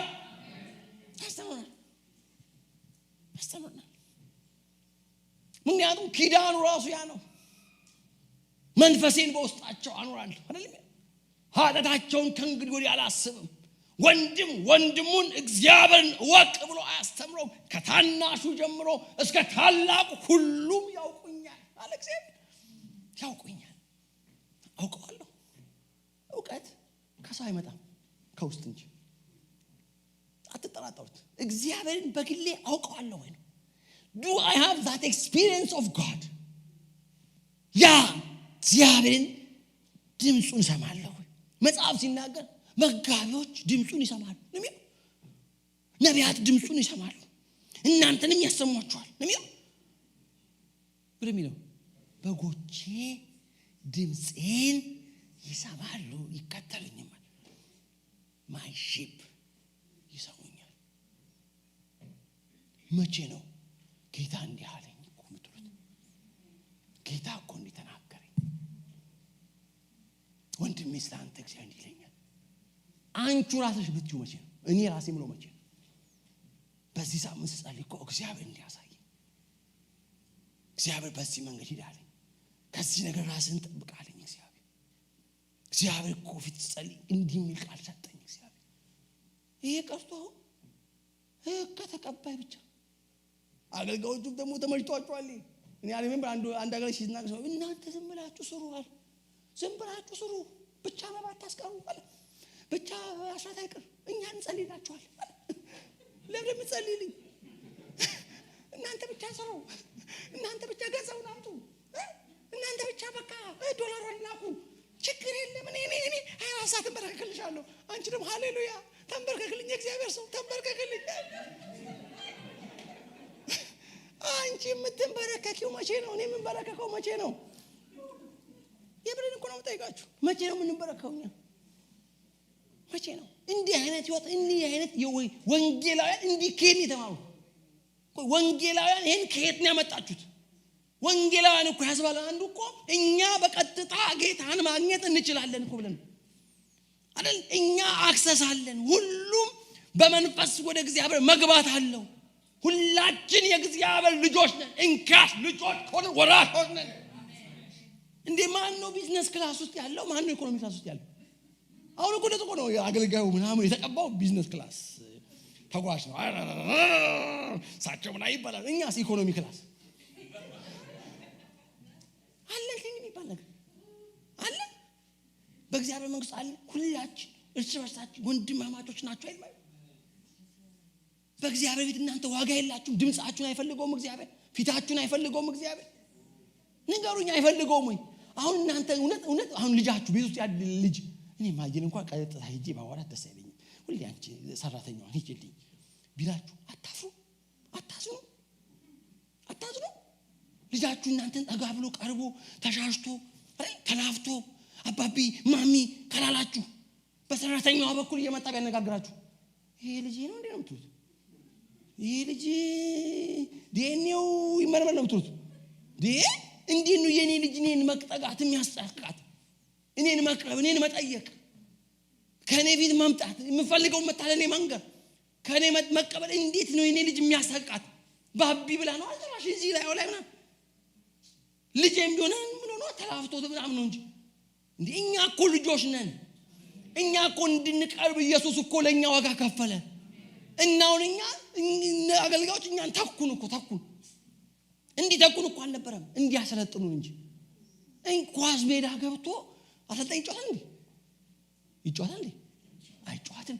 አሰልጣኝ እንዳልቆሙ ባታ አገባ አይቢሆን አይልም ይላል እንጂ ኳስ ሜዳ ገብቶ ሪጎልም ታይላል አይልም። መሆን የነበረበት እናንተ ኳስ ሜዳ ውስጥ ገብታችሁ ምን እንድትጫወቱ፣ አገልጋዩ ደግሞ ምን እንዲያደርጋችሁ እንዲያስታጥቃችሁ። አሁን እኛ ተመልካች የግራና ቀኝ ዘና አርሴናል የማንቸስተር ምጋበው በቃ አገባ እኔ እኮ ማን እንደሚያገባው እግዚአብሔር ያውቀው። አገባ ሚለው ላይ መጫወት የነበረበት ሰው ቲፎዞ አንተና ያገባ ይላል እንትን ሶሳይ ለፊት ቆሞ አቤት ሲያስወጣው አጋንቱ አንተ ተሰጣ አንተ አትጸልይም፣ እኔ አልጸልይም። በኔ ላይ የእግዚአብሔር ጸጋ የለም፣ የእግዚአብሔር ቅባት የለም። እኛ እንድንሆን የተፈለገ ይሄ ነበር። ግን everyone of us በቃ ጨብጫፊ ተመልካች ብራቮ ጎበዝ በርታ በስመ አብ እንዴት እንደሚጫወቱት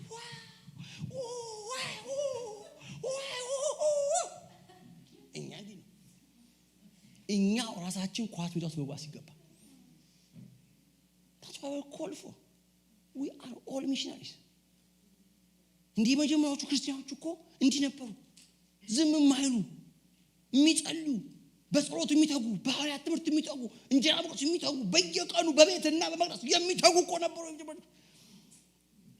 ሰው ራስን ማነጽ ታውን ሁላችንም ተው ዲቮሽን ታውን በቃ ስልክ ጸሎት ካፍተን የምንሰማ አንጸልይም እኮ እንዴ የዛከር ነው ጸሎት መስሙ ሚል እኔ ግራ ገብቶኛል እኮ የሰው ጸሎት መስማት ጸሎት ሆኖ መቼ እንደሆነ በእውነት ሆናችሁ ዘክቶ እኔ መጸለይ ሰማ አጸልይም እንዴ እንዴት ነው ጸሎት መስማት ጸሎት የሆነው? እንዴት ነው ጸሎት መስማት ጸሎት የሚሆነው? በጣም እኮ ነው የሚያስደነግጥ እኮ ነው። የልቤን እኮ ነው የምላችሁ። በጣም እኮ ነው የት እንደደረስን እርግፍ አድርገን ነው እኮ የተሆነው መንፈሳዊ ነገር። ጸሎት ትተናል፣ ቃል ጥናት ትተናል፣ የቤተ ህብረት የሚባል ነገር ስትነው ቤተሰብ የሚገናኝ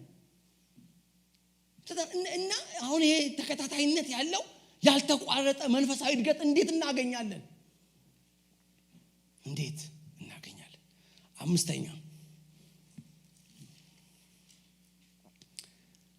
ቁጥር 12 ምዕራፍ 5 እንግዲህ ወንድሞች ሆይ በእናንተ መካከል በትጋት የሚሰሩትን በጌታም የበላዮቻችሁና መካሪዎቻችሁ የሆኑትን እንድታከብሯቸው እንለምናቸዋለን።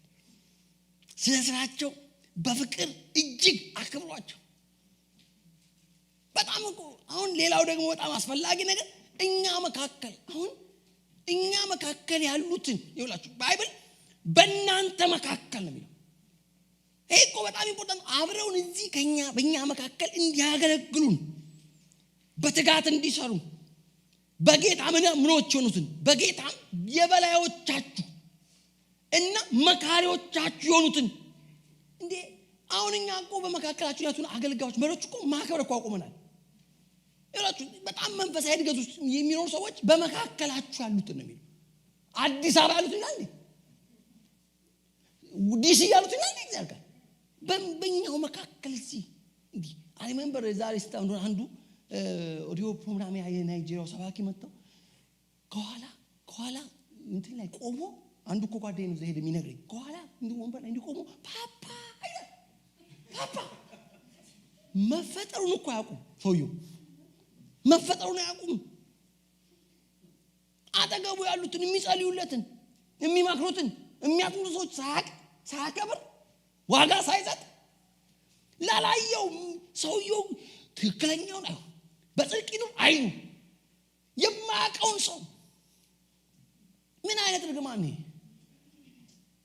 መቼ ነው እኛው መካከል ያሉትን ሰዎች እዚህ አጠገባችሁትን ብትደክሙ የሚያበረቷችሁ፣ ምክር ቢያስፈልጋችሁ የሚመክሯችሁ፣ በጋቢዎቻችሁ፣ አገልጋዮቻችሁ፣ ሽማግሌዎች በመካከላችሁ ያሉትን ምን የሚያደርጉትን የሚደክሙትን በምን በትጋት በጌታም ደግሞ ምኖች የሆኑትን የበላዮቻችሁና መካሪዎቻችሁ የሆኑትን እንድታከብሯቸው እንለምናችኋለን ይላል።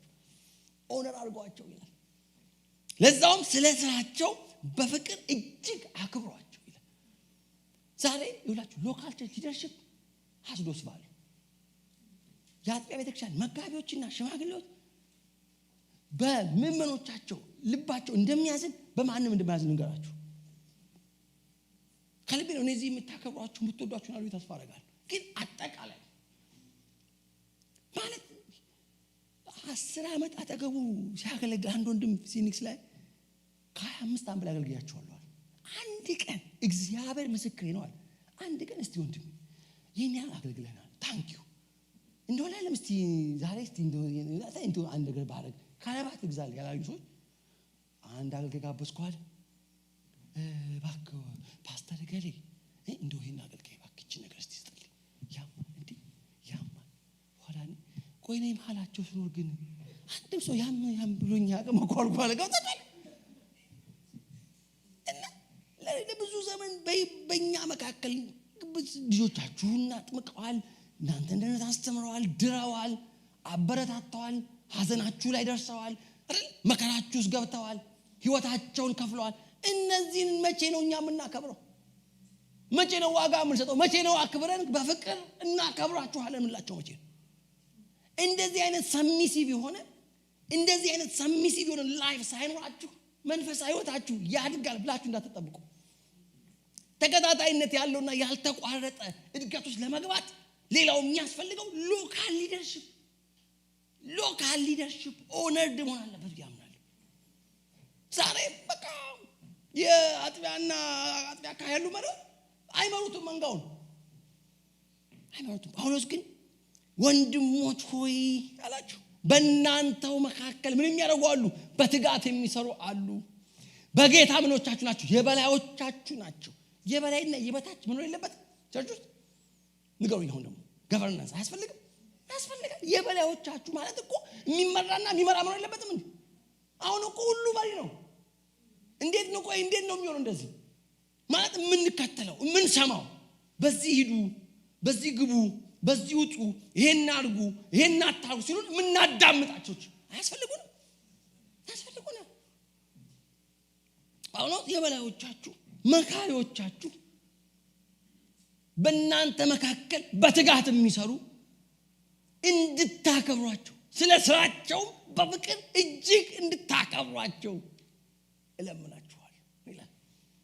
ሌላው ኦነር ስፒሪቹዋል ኦቶሪቲስ ኦነር አድርጉ፣ አክብሩ። የልቤ ነው እላችሁ። በተለይ ደግሞ በኢሚግራንት ኮሚኒቲ መካከል አንዱ ያየሁት እሱ አገር ቤት የሌለን ጠባይ ከየት ነው የመጣችሁት? አገር ቤት ያለው ምን እኮ ያኔ ያልነበረው ልክ ከሀገር ሲወጣ አዲስ ጠባይ በእውነት ተለውጣችኋል። ወቁ በጣም ነው ማለት ሁላችሁ እዚህ ያላችሁ ሳይመለከት ይሆናል። ግን ያየሁትን በዚህ 8 ዓመት ያስተዋልኩት አንዱ እኔ አገር ቤት የማውቃቸው መመሪያ አሜሪካ ሲደርሱ ሌላ ያቺ እዛ ሜክሲኮ ማቃታ እንትን አይደለች እንዴ እስክል ድረስ ምን ተገኘ? ምን ተለወጠው? ምን ተቀየረው? ምንድነው? ኦኬ በጥሩ ቤት መኖር ጀምረናል። አዎ ጥሩ መኪና አለ ጀምረ። አዎ ጥሩ ልብስ ማለትነው። አዎ ወደ ዘመን ምን ማለት ነው? ምን ማለት ነው? ያ መንፈሳዊ መሪዎችን የበላዮቻችን እንዳናከብር እንዳንከተል እንዴት ምክንያት ነው? በፍጹም ነው አይገባም። በጣም ትልቅ ታድሶ የሚያስፈልገው አንዱ በሰሜን አሜሪካ ውስጥ አማላችን ያሉ አገልጋዮችን እንዴ አንድ ጉዳይ እኮ እዚሁ አጠገባቸው ያሉትን መሪዎች ከምናማከር አገር ቤት ምን ደውል እኮ የሚቀለል እዚህ ያለው መጋቢ የሚሰማው ከዛ በኋላ ይገርማል። እንትና የሚባለው እኮ ጸልዩልኝ እንግዲህ ይገርማል። ብልት አድርጎ በቃ እኮ ያኔ ነው የምናውቀው። እንዴት አጠገባችኋለሁ እዚህ ጋር ያለውን ሰው ሳታማክሩ ጸልይልኝ ባርከኝ እንዲያርግ ምክር ሳትሉ እንዴት ይላላችሁ? ልቆት አምስተኛው እሱ። ስድስተኛ ሄልዚ ሪሌሽንሺፕ ያስፈልገናል። እርስ በርሳችን ወንድሞች ሆይ ይህንን እንመክራችኋለን። ምዕራፍ 5 ቁጥር 14 ላይ ወንድሞች ሆይ ይህንን እንመክራችኋለን፣ ስራ ፈቶችን ገስጹ፣ ፈሪዎችን አደፋፍሩ፣ ደካሞችን እርዷቸው፣ ሰው ሁሉ ታገሱ፣ ማንም በክፉ ፈንታ ክፉ እንዳይመልስ ተጠንቀቁ።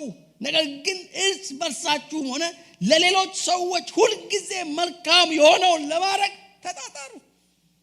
አይገርምም? ማለት እርስ በርሳችን የምናደርገው ነው። ደግሞ ደካማ ስናይ አቅም ያነሰው ስናይ ምናርገው እናበርታው። ያለ ስርዓት የሚሄድ ሰው ስናይ ምን እንበል? እንምከረው፣ እንገስጸው። እንዴት እናበረታታለን? ያለ ስርዓት የሚሄደውን ሰው ደካማ ሰው ስናገኝ ኢንከሬጅ እናርገው። የሚፈራውን ሰው ስናገኘው እናበረታታው። ማለት አንዳችን ለአንዳችን አገልጋዮች ነን። አንቺ ለሱ እሱ ላንቺ አንተ ለአንሱ አንድ ለአንዱ አገልጋይ። ያለ ስርዓት የሚሄድ ሰው ስታይ ዝም ብለህ አትለፈው። ወንድሜ እንደምን እንደምትሄደው በዚህ መንገድ ሄድ እኮ ጥሩ አይደለም ብለህ ባለው ጸልይለት፣ ምከረው፣ ገስጸው። የደከመ ሰው በመንፈሳዊ ህይወቱ በጸሎት በቃል ንባብ ቢደከም ምን አድርገው? ኢንካሬጅ አድርገው፣ አግዘው እንዲበረታ። ቢፈራ እንዲሁ ለማገልገል ቢፈራ የጌታን ነገር ቢፈራ ደግሞ ምን አድርገው? በርታ ወንድሜ በለው። በአጠቃላይ ሰውን ሁሉ ምን እንታገስ፣ አንዳችን እንታገስ። አያቱ እንደዚህ አይነት ጤናማ ሪሌሽንሺፕ በአካሉ ሲኖር በጣም ጠቃሚ ነው። እንደዚህ አይነት ማለት እኛ አውትሳይድ ኦፍ ኮሚዩኒቲ ልናድግ አንችልም። ኮሚዩኒቲው በጣም አስፈላጊ ነው። ከመድረክ ወይም ከመሪዎች ወይም ከመጋቢ ከአስተማሪዎች ከሽማግሌዎች የሚሰጥ ብቻ ሳይሆን አንዳችን የአንዳችን አገልጋዮች ነን። ሁላችንም እዚህ ያለ ነው አገልጋዮች ነን። ሐዋርያው ጳውሎስ ምን ይላቸዋል? እርስ በርሳችሁ በሰላም ኑሩ። ወንድሞች ይህንን እንመክራችኋለን። ስራ የፈቱትን ሰዎች ገስጿቸው፣ ፈሪዎችን አደፋፍሯቸው፣ ደካሞችን እርዷቸው። ሰውን ሁሉ ደግሞ እንታገስ። ፔሸንት አንዱ ለው ይታገሰው። ምን እንዲሆን ሪሌሽንሺፓችን ጤናማ እንዲሆን። አሁን ደካማውን ስታገኙት ምን አድርጉታል? እርዱት። የሚፈራ ስታገኙ አደፋፍሩ። ስራ የፈታው ስታገኙ እሙት አይልም አይደል? ስለሱ አውሩ አይልም፣ ሐሜት አይልም። ምን አድርጉት? ገስጹት፣ አስተካክሉት፣ አቃኑት። አንዳችንን ሰርቭ ማድረግ አለብን። የመጨረሻውና ሰባተኛውን ላንሳና ልጨርስ። ቁጥር 25 ላይ ቁጥር 19 ላይ የመንፈስ ቅዱስን እሳት አታዳፍኑ፣ ትንቢትንም አትናቁ፣ ሁሉን ነገር ፈትኑ፣ መልካም የሆነውን ያዙ፣ ከማንኛውም አይነት ክፉ ነገር ራቁ። ሌላው ቤተክርስቲያን ውስጥ በተለይ በጉባኤ መካከል መንፈሳዊ ነገሮች ምን አልኳቸው? አቀጣጥሉ። የመንፈስ ቅዱስ እሳት ምን አልኩት? አቀጣጥሉት። የመንፈስ ቅዱስ እሳት አታዳፍኑ አለ። ለምን? እንድንል እያደግን እንድንሄድ። ይኸውላችሁ እያደገ እየተቀየረ እየተለወጠ የሚሄድ ህዝብ የሚመጣው የሚገኘው መንፈሳዊ ነገር በሚቀጣጠልበት ቦታ ነው። መንፈሳዊ ነገር የእግዚአብሔር ስጦታ መንፈሳዊ ጦችን ካዳፈን ነው መንፈሳዊነት። ለዚህ ነው ጳውሎስ መንፈስ ቅዱስ ምን አታርጉት? አታዳፍኑ። ምን አልኩ? አቀጣጥሉ። ለቆሮንቶስ ክርስቲያኖች በልሳን ከመናገር አትከለከሉ፣ ትንቢትንም ደግሞ ለመናገር ድፈሩ፣ ሁሉ ግን በአግባብና በስርዓት ይሁን። ሂንከሬዜም መንፈሳዊ ስጦታዎቻቸውን ስፒሪቹዋል ጊፍቶቻቸው እንዲያደርጉት እንዲያቀጣጥሉ በእያንዳንዳችሁ ውስጥ የተቀመጡ መንፈሳዊ ስጦታዎች አሉ። ሐዋርያው ጳውሎስ ለእነዚህ ክርስቲያኖች የመንፈስ ቅዱስን ጉዳይ ምን አድርጉት? አቀጣጥሉት፣ አንድዱት። ትንቢት መናገር ቢሆን፣ ልሳን ቢሆን፣ መተርጎም ቢሆን፣ ልዩ ልዩ የመንፈስ ቅዱስ ስጦታዎች ቢሆኑ ምን አድርጓቸው? አቀጣጥሏቸው። አያችሁ፣ መንፈሳዊ ነገር ከተዳፈነ መንፈሳዊ መታነጽ የሚባል አይገኝም። ማስተማር አለብን፣ መስበክ አለብን፣ መገሰጽ አለብን፣ መምከር አለብን። ደግሞ ምን ማድረግ አለብን? መንፈሳዊ ስጦታዎች ምን ማድረግ? ማቀጣጠል። እግዚአብሔር ይርዳል። በእያንዳንዳችሁ የተቀመጡ ጸጋዎች አሉ። ትንቢት መናገር ይሆናል፣ በልሳን መናገር ይሆናል፣ መተርጎም ይሆናል፣ መምከር ይሆናል፣ ማበረታታት ይሆናል፣ ማነቃቃት ይሆናል። እንደነዚህ አይነት መንፈሳዊ ስጦታዎች ምን እንዲሉ እንዲቀጣጠሉ አድርጉ አለ ጳውሎስ። አታዳፍኑት። አያችሁ፣ እሳት የሚያቃጥል ምን አይነት ሰው? እንጨት እየጨመረ አመድ ካለ አመዱን እያወጣ አይደል? እንጨት እሳት እንዳይጠፋ ሁሉ ጊዜ በመሰዊያ ላይ ምን እንዲኖር? እሳት እንዲኖር ማድረግ ያስፈልጋል። እንደዚህ የምታደርጉ ከሆነ ባልተቋረጠ ተከታታይነት ባለው የመንፈስ ህይወት እድገት ውስጥ ያስገቧችኋል። የመጀመሪያው እንደ ያልኳችሁ መሰረታችን ኢምፖርታንት ነው። ኮንቨርሽን ኤክስፒሪየንሳችን ስንድን ወንጌል ሲነገር እንዴት የተቀበላችሁት? እንዴት ነው የመጣው? እናንተ በኃይል የመጣው በብዙ መዳት ነው የመጣው? የተቀበላችሁት ወንጌል በደስታ ነው? እንዴት ተቀበላችሁት? very important። ሁለተኛው እንደ ያልኳችሁ ወንጌል ያቀረቡላችሁ ሰዎች ህይወታቸው ኑሯቸው እንዴት ነበር? ምን ይመስል ነበር? ሶስተኛው እነዚህ ወንጌል አገልጋዮች ምንድነው ያስተማሯችሁ? የሚገባውን ማወቅ ያለባችሁ መማር ያለባችሁ ሊነገረን የሚገባው ሁሉ ተነግሮናል ወይ? በአግባቡ ተምረናል ሰልጥናል ወይ? አራተኛ ራሳችንን እያነጽን ነው ወይ? ለመንፈሳዊ ህይወታችን ኃላፊነት እንወስዳለን ወይስ አሁንም እንደ ልጅ በሞግዚት ጀርባ ላይ በአገልጋይ እንዲሁ ያባበለ የሚይዘን በአመታችንም ሹሩሩ ይላል? ከወጣው አሁንም በቃ የአመት ልጅ ገና ሚድህ አሁንም ጡት የሚፈልግ እንደ አንድ ወቅት ላይ ቆኔ ያስታውሳሉ ጡት እንዳቆም ተብሎ እናቴ የተቀባ ግራዋ ተሰጣች በቃ በተለይ ብለህ ዘር በል ማለት ነው። ግራዋ ተሰጣች ልጆች ሆነ ምንፈተታኒ አሁን ምን ዞር በል አንድ የሆነ ቦታ ላይ ማቆም አለበት። ቦታ ተመጣጣኝ ራሴን መቻል አይደል? መራመድ መቆም በራስ ማድረግ መቻል። መቼ ነው እኔ የሌሎች ሰዎች እርዳታ የማያስፈልገኝ መሆን? መቼ ነው በራሴ መቆም ጀምሮ? መቼ ነው ራሴ መጸለይ፣ ራሴ ማጥናት፣ ለህይወቴ ምሪት ዓላማ ከእግዚአብሔር ራሴ መጠየቅ፣ እግዚአብሔር ምን እንዳደርግ ትፈልጋለህ ማለት ጉዳይ ሲገጥመኝ ፈተና ሲገጥመኝ በጌታ ፊት መደፋት፣ ጾም መያዝ፣ ጸሎት መያዝ፣ በቃሉ ፊት መሆን፣ መንፈሳዊ የሆኑ ነገሮች በውስጥ ማቀጣ ማለት ይሄ ማለት ነው ሰልፍ ኤዲፊኬሽን ማለት መጽሐፍቶችን ማንበብ፣ ቅዱሳን መጽሐፍትን በየጊዜው ማጥናት፣ ልዩ ልዩ መጽሐፍቶችን ማንበብ፣ መጸለይ፣ መጾም በራሴ ማለት ነው። ገብቷችኋል? ቸርች ስታውጅ እኮ አለም ያልኳችሁ እኔ ራሴ በግሌ ጌታዬ የጾም ጸሎት ቀኔ ነው። ፊትን የምፈልግበት ቀን አንተን እፈልግሃለሁ ምንልበት። አራተኛው ነው ራስን በራስ እግር የመቆም ህይወት። አሁን ግን አብዛኛው ሰው የተንጠለጠለው ስንት እኮ የሚጸልይለታል መስላችሁ? በጣም ብዙ እኮ ነው ያሉን። እንዴት አድርገው ከላያችን ላይ እንደሚራገፉ ጌታ ያውቃል።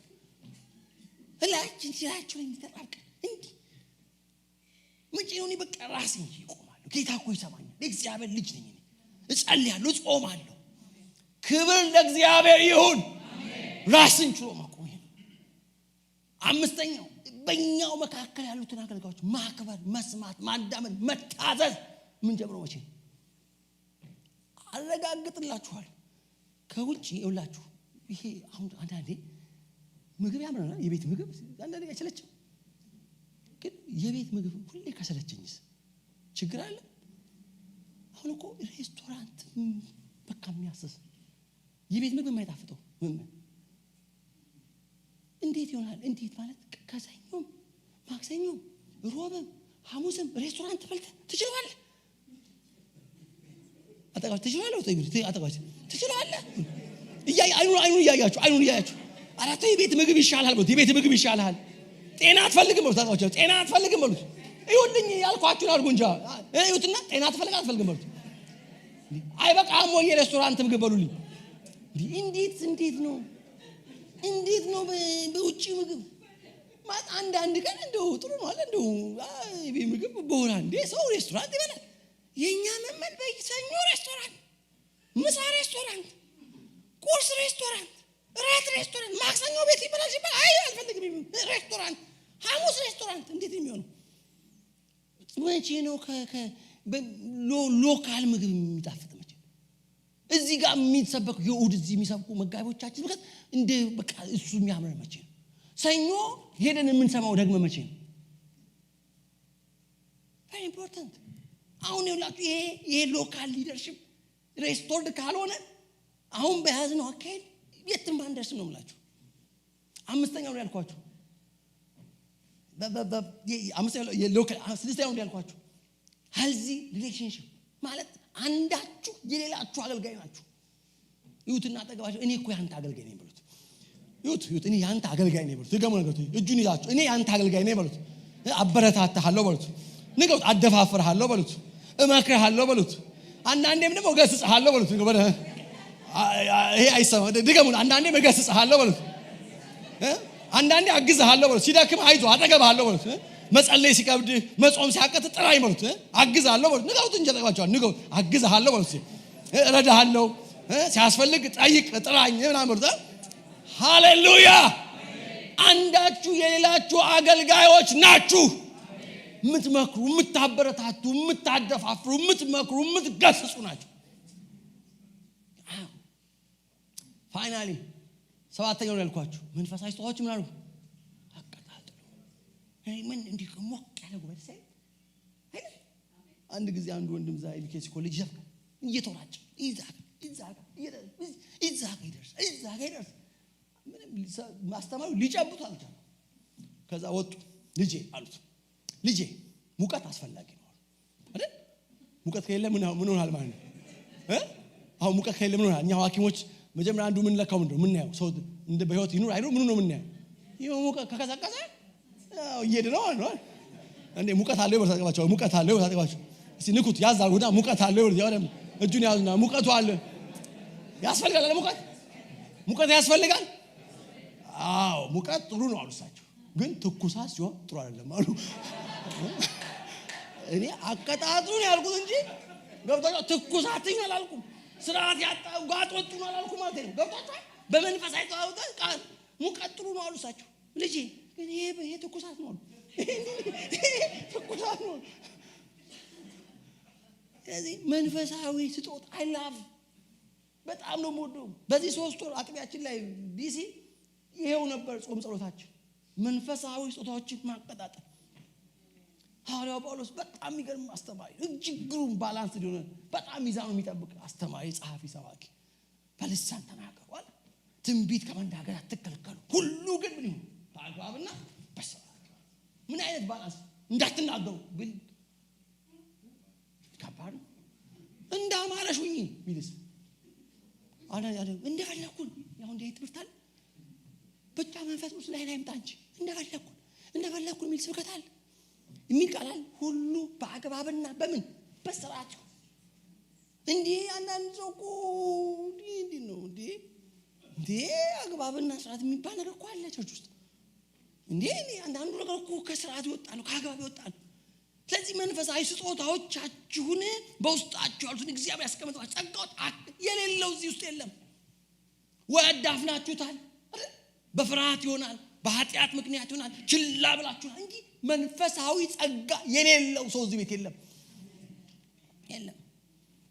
ስለዚህ ምን አልኩት አለ ጳውሎስ አቀላጡ ጉባኤው ትንሽ ሞቅ ይበል ጋል ያለው ጥንተሰ እንዲ ገና ጠዋት ወደ ቸርች መጣ ቅስስ ብለን እንዲው ከምን ውስጥ እንደወጣናችሁ እኮ አያስታውቅም እንዴ ከምን ውስጥ ነው የወጣችሁ እቺ ሴትዮ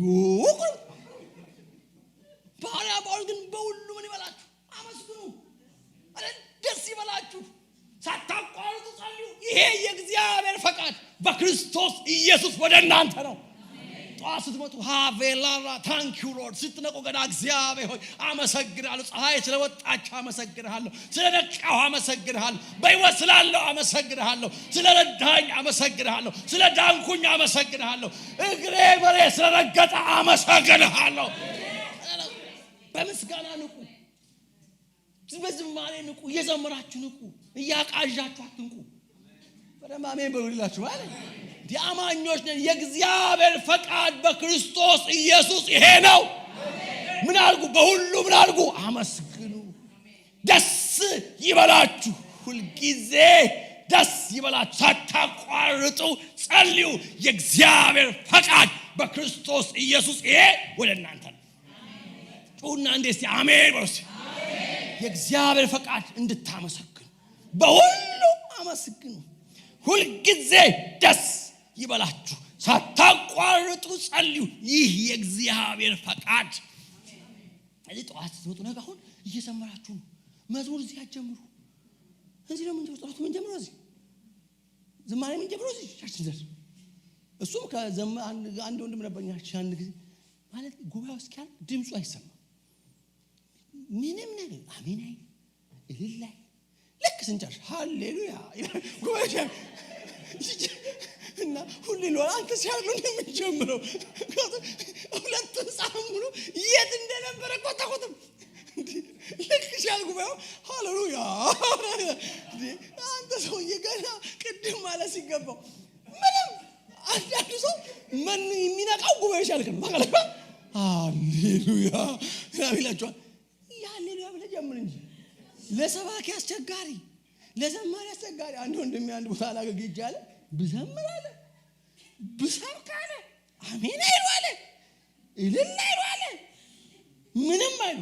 አለ ከበዳኛል እንዴ አልኳለ ማለት በስመ አብ ወልድ መንፈስ ቅዱስ እንዴ ለኔም ከብዳችሁ ለመሬቱም ከብዳችሁ እግዚአብሔር ይቀበላችሁ አልኳለ ቀላሉ አጠገብ ቀለል በሉ ታጠገባችሁ ቀለል በሉ ስትመጣ ቀለል ብለናበት ሃሌሉያ ጉባኤ እግዚአብሔር ማህበር እንደዚህ ነው ሞቅ ያለ ደመቅ ያለ በቃ የሞቀ በቃ ገና ሲመጣ ይወክሻላላ እንዴ አዚም ወድቆብን እንዲሁ ሌላ ሰው አዚም ለማጋባት እንመጣለን እንዴ አጠገብ ያለውንም ሰው እንቅልፍ ከማድረግ አጠገብ ያለው ሰው ሻራባራባራ አስታውሳለሁ የዛሬ አንድ ወንድም ነበር ጠዋት ጸሎት ገና ሳንጀምር ይመጣል በእውነት እንደምርቃችሁ እና ከኛ በፊት ነው ይመጣል ብቻ ዝም ብለህ ቁጭ ብለህ አጠገቡ ሰውነት ዝም ብሎ ይሞቃል ምን በቃ የቤራላላላላ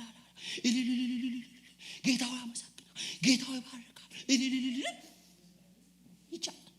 እኔ ማቃተት ባሏ በጣም አስቸጋሪ በጣም አንዳንድ ቀን ቤት እንዳትገባ እንዳታድር ዘግቶባት መኪና ውስጥ አድራ ትመጣለች በጣም አስቸጋሪ በጣም አሁን ወደ ጌታ መጥቷል እሱም ልጆቿም በጣም በሚያስደንቅ ጌታ ጎብኝቷቸው ዲፕሎማቶች ናቸው ምናምን እና ከደህንነት ጀምሮ ያስተማርኳት ሴት እንደዚህ አድራ የመጣች አትመስልም ሌሊቱን መኪና ውስጥ አድራ ጠዋት ስትመጣ ሃሌሉያ ይሄ እኮ ተኝቶ ምናምን ቁርስ በልቶ የመጣ ሰው እኮ እንደዛ አይልም እሷ እኮ ከመኪና ላይ አድራ መኪና ውስጥ አድራ ስትደርስ ቸርች ግን ወንድሜ ከግራ ቀኝ ባህሪያን ባርከው እጅ በላራቱ እኔ ቦን አንተ መቼ ምን ነቅለው ሆኖ ምን ነው ጌታዬ ስለ ባህሪ ያመሰግናል አንድ ቀን እርግም አንቀ አታወጣው የሚገርማችሁ ወደ ጌታ መጣ ልጁ ሲዳር እኔ እዛ ነበርኩና ዶክተር ቤዛን ታንክ ዩ አለ ሺ ሴቭድ ባሏን ሴቭ አደረገች ልጆቿ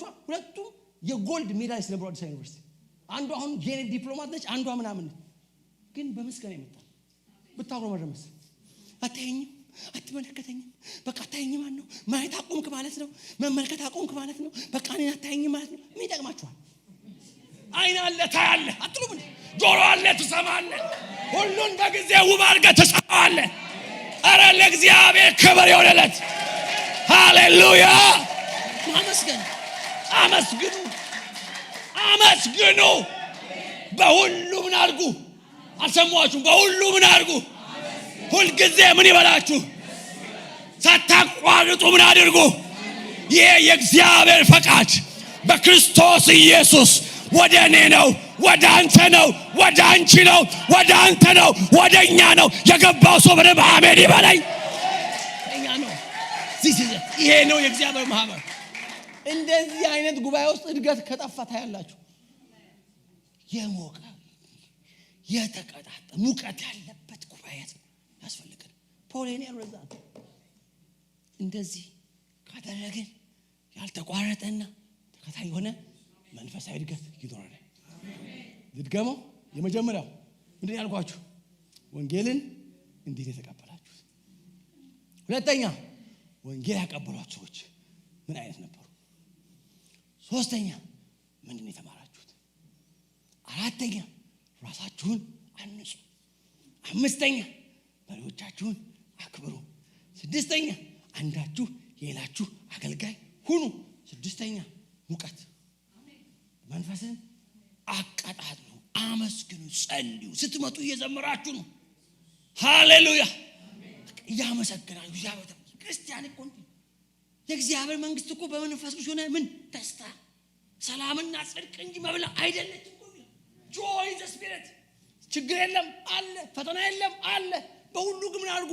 አመስግኑ፣ አመስግኑ፣ ደስ ይበላችሁ፣ ሐሴት አድርጉ። በመከራችን ሁሉ አለቆስ ሚላ ደስ ይላል። እንዴት ነው የሚቻለው ይሄ? in all our sufferings we rejoice in the Lord ይላል። አመስግኑ። ፈተና የለበት ምን የለም። ልጅ ችግር የለም አመስግኑ። ባሌ ሚስቴ አመስግኝ። ስራ ቦታ አይሆን አንድ አለ አመስግን። የፋይናንስ እየታገኝ ነው አመስግን። ጤና ችግር አለ አመስግኝ። ታንክፉን መሆን ያስፈልጋል። ደስተኞች መሆን ያስፈልጋል። ሐዘንተኞች እኛ ሐዘንተኞች እንዴት ልንሆን እንችላለን? እንዴት እንችላለን? እንዴት እንችላለን? የእግዚአብሔር መንፈስ በውስጣችን ያለብን ሰዎች፣ የመንፈስ ቅዱስን ደስታ የተቀበልን ሰዎች ሐሴት እንድናደርግ ይጠራል። እንድናመሰግን ሳናቋርጥ እንድንጸልይ ይጠራል እግዚአብሔር። ይሄ ደግሞ እንደው እንድናጸል የእግዚአብሔር ፈቃድ ነው። ሃሌሉያ። እግዚአብሔር ይባርካችሁ። እናመስግን። ቆመን ጌታን ምስጋና እናምጣለት። እንባርከው እስቲ። እግዚአብሔር ለዘላለም የተባረከ ይሁን። ከፍ ያለ ምስጋና ሲያምጡለት። አመሰግንሃለሁ በሉት። እባርክሃለሁ በሉት። እልልታ ያለው ለእግዚአብሔር እልል ይበልለት። ጭብጨባ ያለው ለእግዚአብሔር ያጨብጭብለት። ሐሴት እናድርግ፣ እናመስግን፣ ሳናቋርጥ እንጸልይ። የእግዚአብሔር ፈቃድ በክርስቶስ ኢየሱስ ወደ እናንተ ነው። የተዳፈነ የእግዚአብሔር ጸጋ ይቀጣጠል። አሜን በሉ። ይቀጣጠል። እንዴት በውስጣችሁ የመንፈስ ቅዱሳት አታጥፉ። አንድ ትንቢትን አትናቁ። ፈትኑ፣ መልካሙን ያዙ፣ ከክፉ ሽሹ ነው የተባለው። ሃሌሉያ። አጠገባችኋል ወንድማችሁን አበረታቱ፣ አደፋፍሩት፣ አግዙት፣ ጸልዩለት፣ ታገሱት። መሪዎቻችሁን፣ የበላዮቻችሁን፣ የሚመክሯችሁን፣ በጌታ የሚያገለግሏችሁን ስለ ስራቸው ከመጠን ይልቅ በፍቅር አክብሯቸው። ራሳችሁን አንጹ። የእግዚአብሔርን ቃል አጥኑ፣ ተማሩ። ቅዱሳን መጽሐፍትን መርምሩ፣ አጥኑ፣ ተማሩ። ስለ እምነታችሁ እወቁ። እግዚአብሔር ሆይ እናመሰግንሃለን። ክብር ለአንተ ይሁን፣ ምስጋና ለአንተ ይሁን። እጅህ በዚህ ጉባኤ ላይ፣ ቅባትህ በዚህ ጉባኤ ላይ ይፍሰስ። በውስጣቸው ያለ ልዩ ልዩ ጸጋ ይቀጣጠል። ሐዘን ከላያቸው ላይ ለዘላለም ይሰበር። የምስጋና መጎናጸፊያ፣ የደስታ ዘይት፣ ሃሌሉያ አክሊል በራሶቻቸው ላይ ይደረግላቸው። እግዚአብሔር ሆይ ራሳቸውን የሚያንጹበት ልዩ መንፈስ፣ ልዩ ቅባት፣ ልዩ ኃይል ይጨመርላቸው። እግዚአብሔር ሆይ እናመሰግናለን። ክብር ለአንተ ይሁን፣ ምስጋና ለአንተ ይሁን። በጌታ በኢየሱስ ክርስቶስ ለጌታ ክብር አምጡለት።